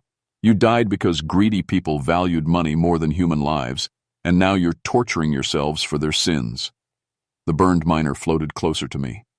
"We could have refused to work in unsafe conditions, and lost your jobs and your homes," I replied, "and watched your families starve while the company hired desperate men to replace you. We could have demanded better safety equipment, and been blacklisted from every mine in West Virginia." The spirit's burned face showed terrible pain. We should have. "You should have been protected by the people whose job it was to protect you," I said. "You should have been able to trust your foreman and your supervisors and your mine owners. You shouldn't have had to choose between feeding your families and risking your lives." My grandfather stepped forward. "Katie's right," he said. "We failed you, but you weren't responsible for that failure. The anger you've been carrying for 37 years, it belongs to the people who valued profits over human life." "But we're dead," the burned miner whispered. "We've been dead so long." "Yes," my grandfather said gently, "but your deaths can still save lives if you let them." The angry spirits looked at each other, then back at us. Slowly, the rage began to fade from their faces, replaced by the same exhausted sadness I saw in my grandfather's eyes. "What do you want us to do?" the burned miner asked. "Help us make sure no one else dies like you did," I said. "Help us prove that mining safety matters more than company profits." One by one, the angry spirits nodded, and as they did, they began to change. The burn marks faded from their faces, the injuries healed, and they started to look like the men they had been in life, husbands and fathers and sons who had just wanted to earn an honest living. All 67 miners stood together now, united for the first time since the day they died. "The shift's over," my grandfather said again. "Time to go home." The spirits began to fade, becoming translucent, then transparent, then nothing more than warm air rising in the cold winter day. But before my grandfather disappeared completely, he spoke to me one last time. "Take care of the living ones, Katie," he said. "That's what matters now." And then they were gone. Dr. Patterson and I stood alone in the snow, surrounded by the silent ruins of the Morrison mine. The supernatural warmth was gone, leaving only the December cold, and the mechanical sounds had stopped completely. It was so quiet, I could hear individual snowflakes hitting the ground. "Did that really happen?" Dr. Patterson asked. I looked at his camera. The display screen showed dozens of pictures of the mine site, but now they were all completely normal. Just empty buildings and sealed shafts and falling snow. Whatever had been captured in those earlier photographs was gone. "The families would never believe it," I said. Dr. Patterson nodded slowly. "But they don't need to believe in ghosts to believe in mining safety." We walked back to the truck in silence, both of us knowing that something fundamental had changed, not just in the mine, but in us. 6 months later, Dr. Patterson's mining safety report made headlines across West Virginia. His documentation of current safety violations led to federal investigations, and 3 mining companies were shut down for endangering their workers. It was estimated that his work prevented dozens of potential mining disasters. I kept working as a park ranger, but my focus shifted. I started specializing in industrial heritage sites, helping to preserve the history of places where working people had lived and died. More importantly, I began working with current mining families, helping them understand their rights and safety protections.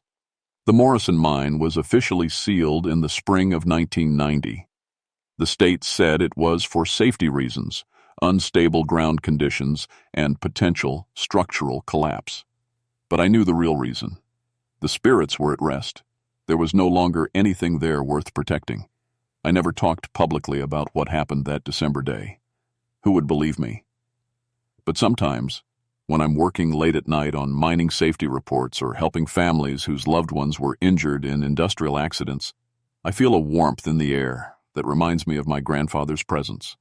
And once, when I was testifying before a congressional committee about the need for stronger mining safety regulations, I swore I could hear 67 voices singing softly behind me. Down in the mine where the sun don't shine, working for the company line by line. But we take care of our own down here, and we'll see each other year by year. The Morrison mine sits empty now, slowly being reclaimed by the forest. But its real legacy isn't in the abandoned buildings or the sealed shafts. It's in every mining family that goes to sleep knowing their loved ones are working in safe conditions, protected by laws that were written in the blood of men like my grandfather's crew. Some ghosts haunt places, others haunt consciences. The best ones do both until the living finally learn to honor the dead by protecting those who are still alive. That's what my grandfather taught me in the end. Not that some spirits never rest, but that the living have a responsibility to make sure their deaths meant something. The Morrison mine is quiet now, but across Appalachia, in mines where safety protocols are followed and workers' lives are valued above profits, 67 miners finally found peace. And somewhere in the silence between one shift ending and the next beginning, if you listen carefully, you can still hear them singing.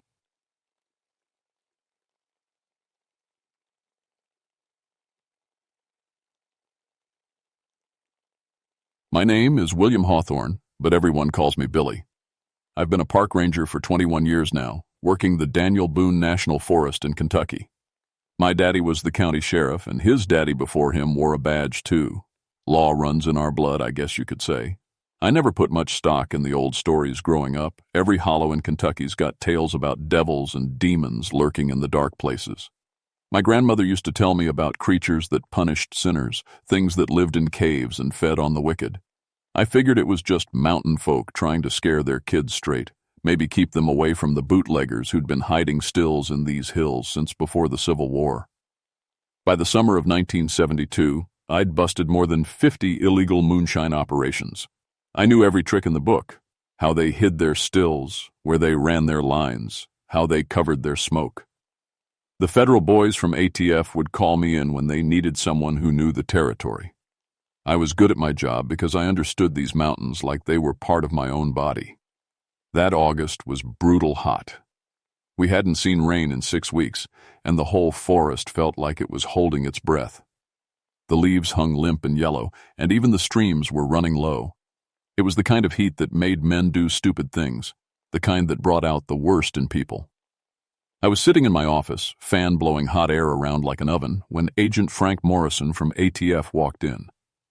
Frank was a good man, spent enough time in these parts to know not to wear a suit when he came calling. He had sweat stains under his arms and worry lines around his eyes. "Billy, we got a big one," he said, dropping into the chair across from my desk. "Biggest operation we've tracked in years.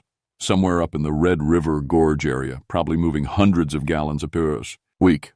"Where are you thinking?" I asked, already reaching for my maps. "That's the thing. We can't pin it down. Every lead goes cold when we get close to Moonshine Hollow." He pointed to a spot on my wall map where the lines got real close together, indicating steep terrain. "Local folks won't even talk about it. Act like they're scared to death." I knew Moonshine Hollow by reputation. It was a hidden valley you could only reach through a narrow gorge, maybe 15 miles from the nearest settlement.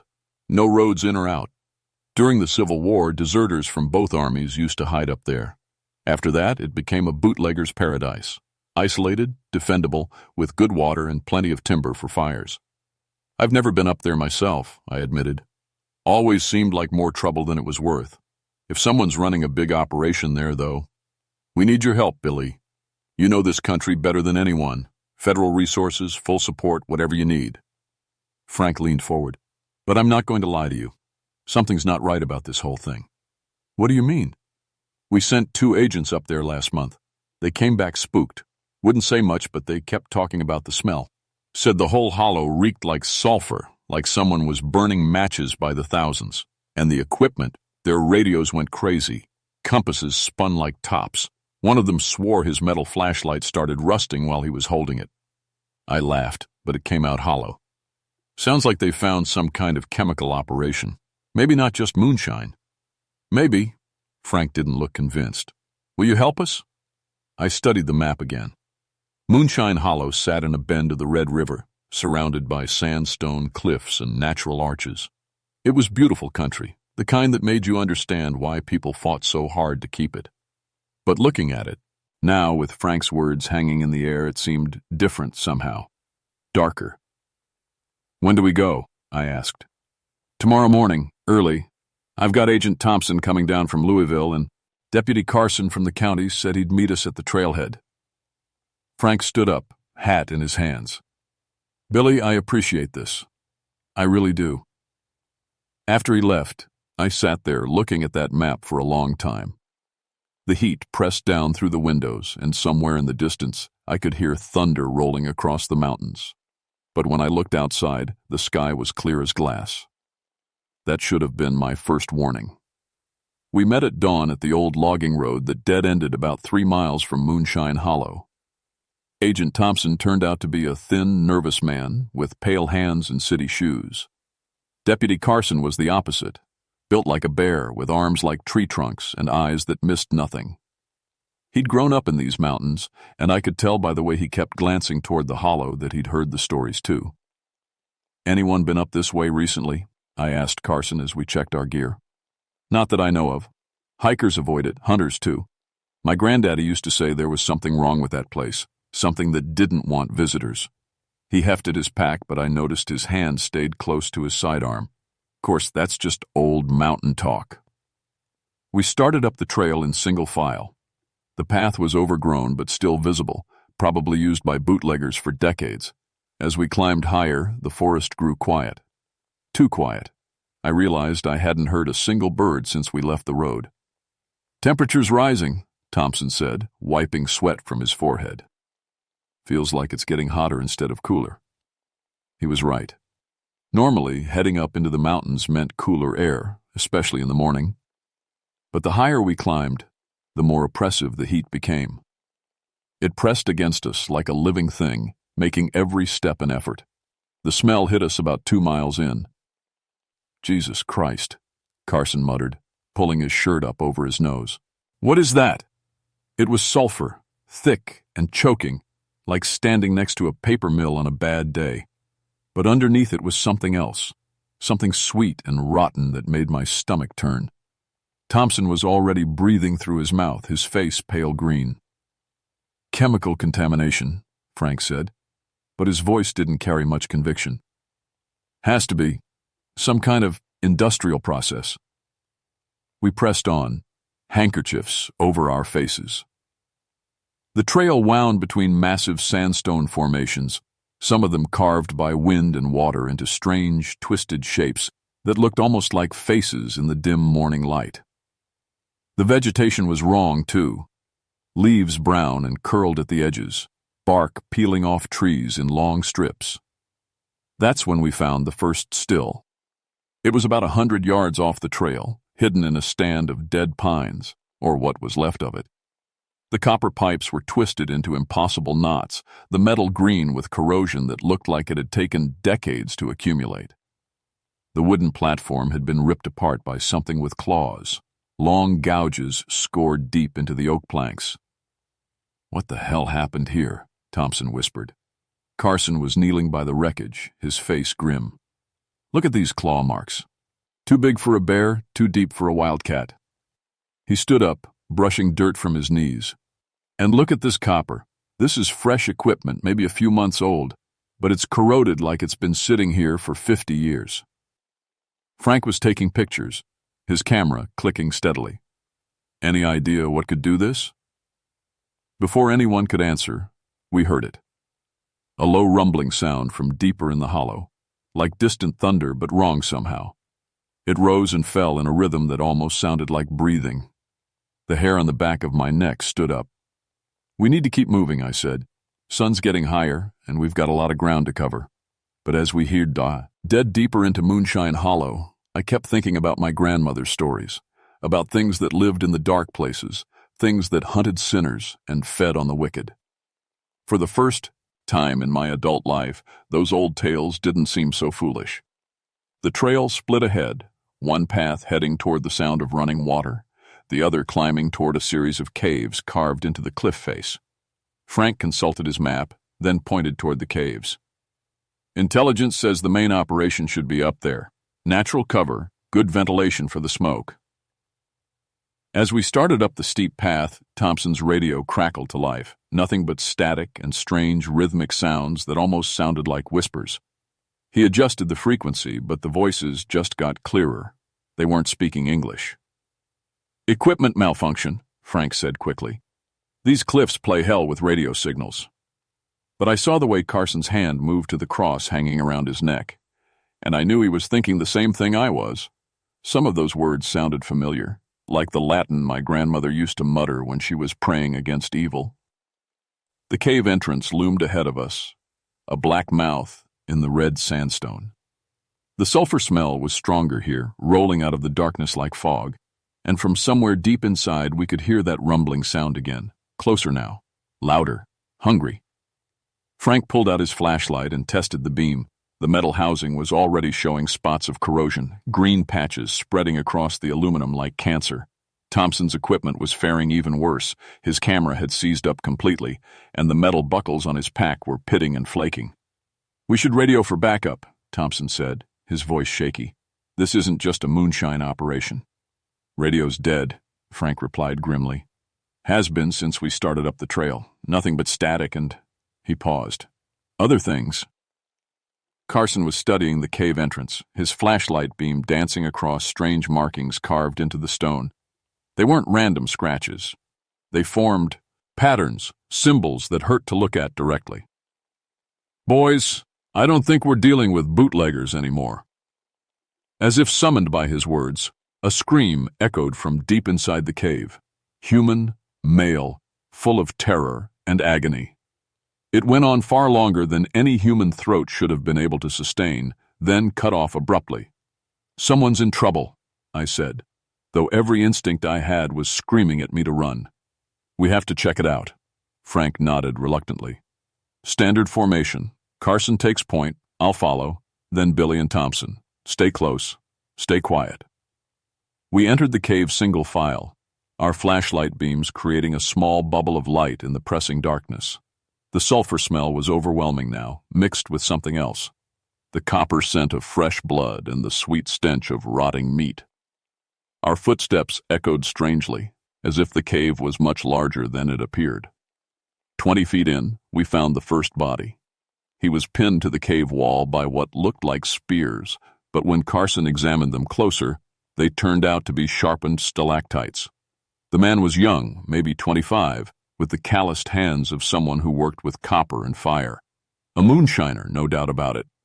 But that wasn't the worst part. The worst part was that he'd been partially eaten. Chunks of flesh had been torn from his arms and legs with surgical precision, as if something had been feeding on him slowly, keeping him alive as long as possible. Thompson threw up. The sound echoed through the cave like gunshots. "We need to get out of here," he gasped between heaves. "We need to get out of here right now." But Frank was already moving deeper into the cave, following a trail of blood and drag marks. "There might be survivors. We can't just leave."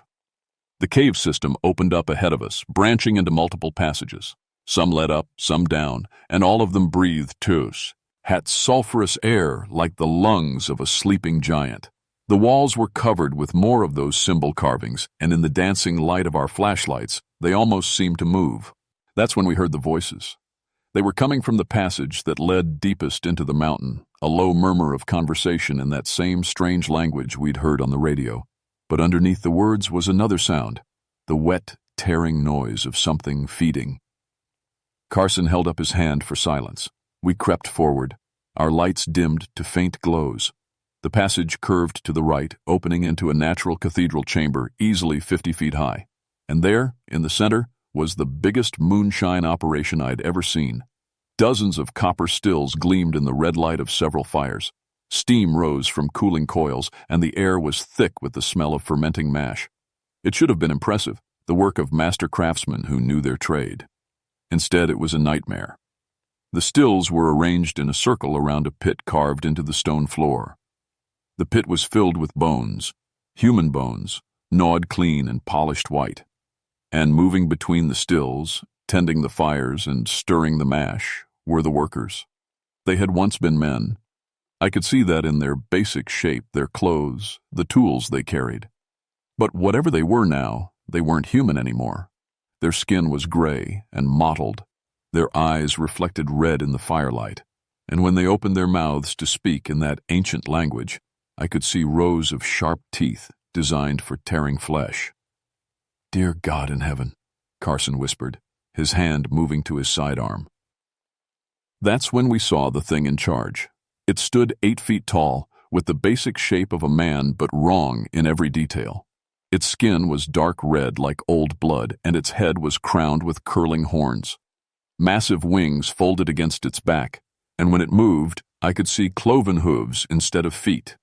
In its hands, if you could call them hands, it held a human head by the hair, examining it like a armor checking fruit for ripeness. The head belonged to Agent Morrison. Frank made a sound like he'd been punched in the gut. The thing's head snapped up, and those red eyes fixed on our hiding spot with terrible intelligence. A smile spread across its face, revealing teeth like broken glass. It dropped the head and let out a roar that shook dust from the cave ceiling. The sound was like a blast furnace opening, like the gates of hell swinging wide. And in response, every one of those gray-skinned workers turned toward us with hungry eyes. "Run," I said. We ran. Behind us, the cave erupted in howls and the sound of claws scraping on stone. Our flashlights threw wild shadows as we sprinted through the passages, taking turns at random, just trying to put distance between us and the things that were hunting us. Thompson stumbled and went down hard. When he rolled over, his face was white with terror. "My ankle. I think it's broken." Carson didn't hesitate. He grabbed Thompson under the arms and hauled him upright. Nobody gets left behind, not in this place. But I could hear them coming. The scratching, scrabbling sounds were getting closer, and sometimes I caught glimpses of red eyes reflecting in the darkness behind us. Whatever those things were, they knew these caves like we knew our own homes. We took a left turn and found ourselves in a dead end, a small chamber with no exits except the way we'd come. Frank was checking his pistol, his hands shaking. "How many rounds you got?" "Won't matter," Carson said grimly. "You can't kill what's already dead." That's when I remembered my grandmother's silver cross, the one she'd pressed into my hand on her deathbed. She'd made me promise to always wear it, said it had been blessed by 7 different preachers and would protect me from evil. I'd worn it for 40 years without really believing in its power. I pulled it out, now, and it was warm to the touch. The scratching sound stopped. In the sudden silence, I could hear my own heartbeat and the ragged breathing of my companions. But from the passage behind us, nothing. It was as if whatever had been chasing us had simply vanished. "What did you do?" Frank whispered. I looked down at the cross in my hand. It was glowing with a faint silver light, and the metal was warm as if it had been sitting in sunlight. I think we need to get out of here. Right now." But as we started back through the caves, following the faint glow of the cross like a compass, I could feel eyes watching us from the darkness. And I knew with cold certainty that we weren't going to all make it out alive. The cross led us through passages I didn't remember taking on the way in. The silver light seemed to know the way, pulling us toward what I hoped was the surface. Behind us, I could hear movement in the darkness. Not the chaotic sounds of pursuit, but something more deliberate, patient. Like whatever was back there knew we had nowhere else to go. Thompson was slowing us down, his injured ankle making every step agony. Frank stayed close to him, half carrying him when the path got rough. Carson brought up the rear, his pistol drawn, though we all knew bullets wouldn't do much good against what we'd seen. "Billy, Carson said quietly as we squeezed through a narrow opening between two rock walls. That thing back there. What was it? I thought about my grandmother's stories, about the creatures that punished the wicked and fed on sin. I think it was exactly what it looked like. A demon. Something that's been living in these mountains for a very long time. But why now? Why are people just disappearing now? Maybe they always have been, I said. Maybe that's why the locals avoid this place. Maybe that's why every bootlegger who tried to set up in Moonshine Hollow just vanished without a trace. The passage opened up ahead of us, and I felt a breath of cooler air on my face. We were getting close to the surface, but as we entered a chamber, my cross suddenly blazed brighter, and I heard Frank swear behind me. The chamber was full of bones, human bones, arranged in neat piles against the walls. Skulls grinned at us from niches carved into the stone, and femurs and ribs were stacked like cordwood. In the center of the room, a pile of personal effects told the story. Belt buckles, watches, wedding rings, all corroded green with age. Some of them looked like they'd been there for decades. How many people? Thompson whispered. Hundreds, Carson answered grimly. Maybe thousands, going back years. That's when we heard the voice behind us. Deep, cultured, speaking perfect English with just a trace of an accent that might have been old European. Gentlemen, there's no need to run. We turned as one. The demon stood in the entrance to the chamber, having to duck its horned head to fit through the opening. Up close, it was even more terrifying. Easily 8 feet tall, with skin like polished leather and eyes that burned with internal fire. But it was the intelligence in those eyes that scared me most.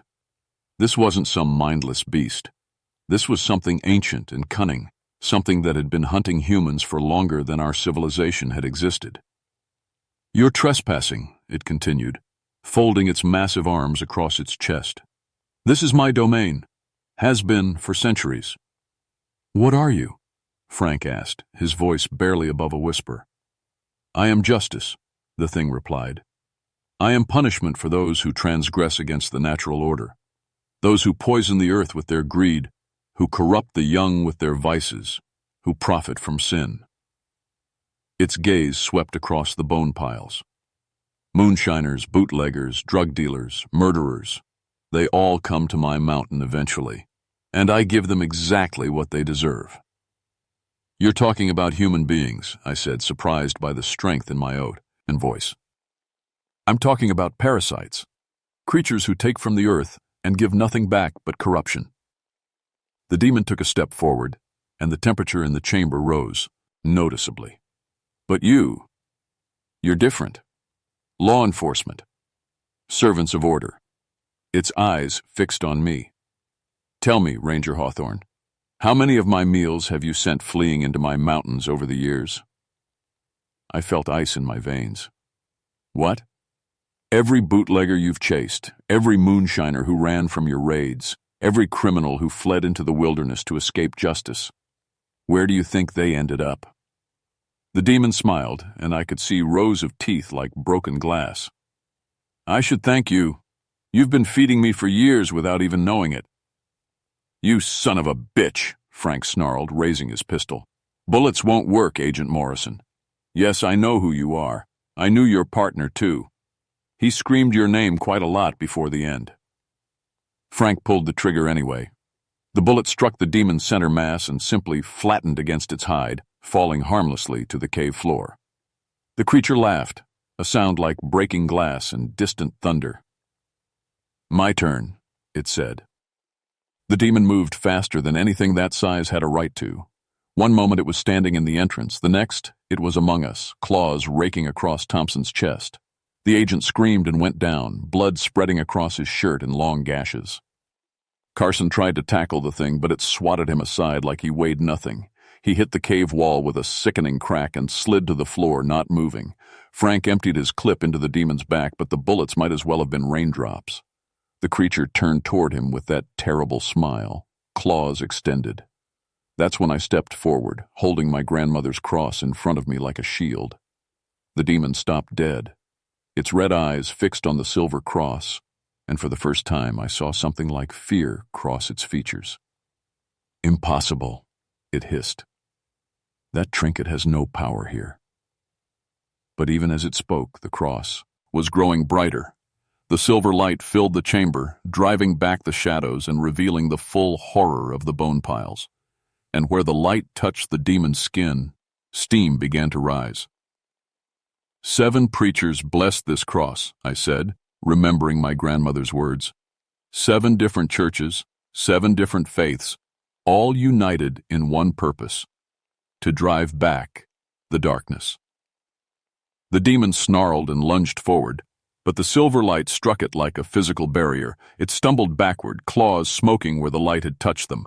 "You cannot defeat me, lawman. I am eternal. I am—" "You're trespassing," I interrupted. "This is a national forest, federal land, and I'm ordering you to leave."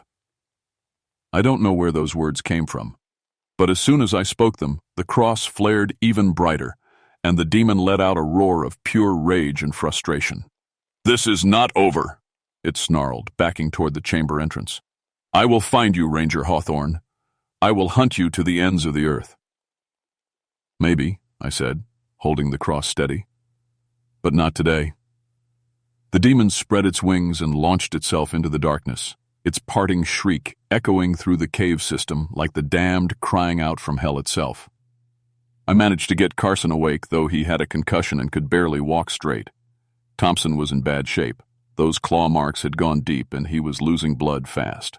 Frank was shaken but unharmed, and together we managed to carry Thompson out of the cave system.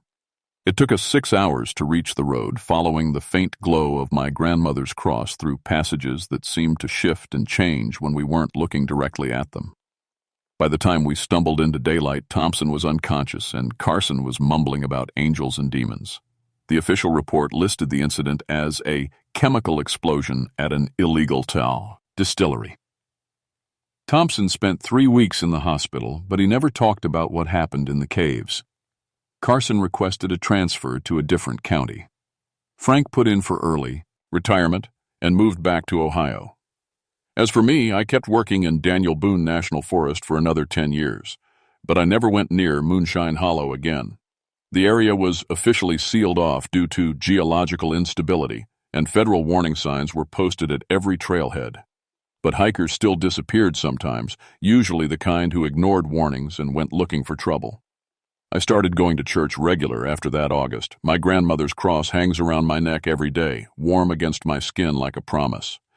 The preacher says I've found religion in my middle age, and I let him think that. It's easier than explaining that religion found me in a cave full of bones, staring down something that shouldn't exist but does. Sometimes, late at night, I get calls from other rangers. They tell me about places in their forests where the sulfur smell hangs heavy in the air, where metal corrodes overnight and animals won't go.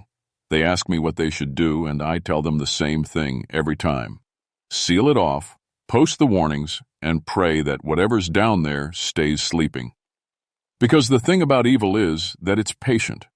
It can wait decades, centuries, for the right moment to feed. And there are always sinners running to the mountains, always criminals looking for a place to hide.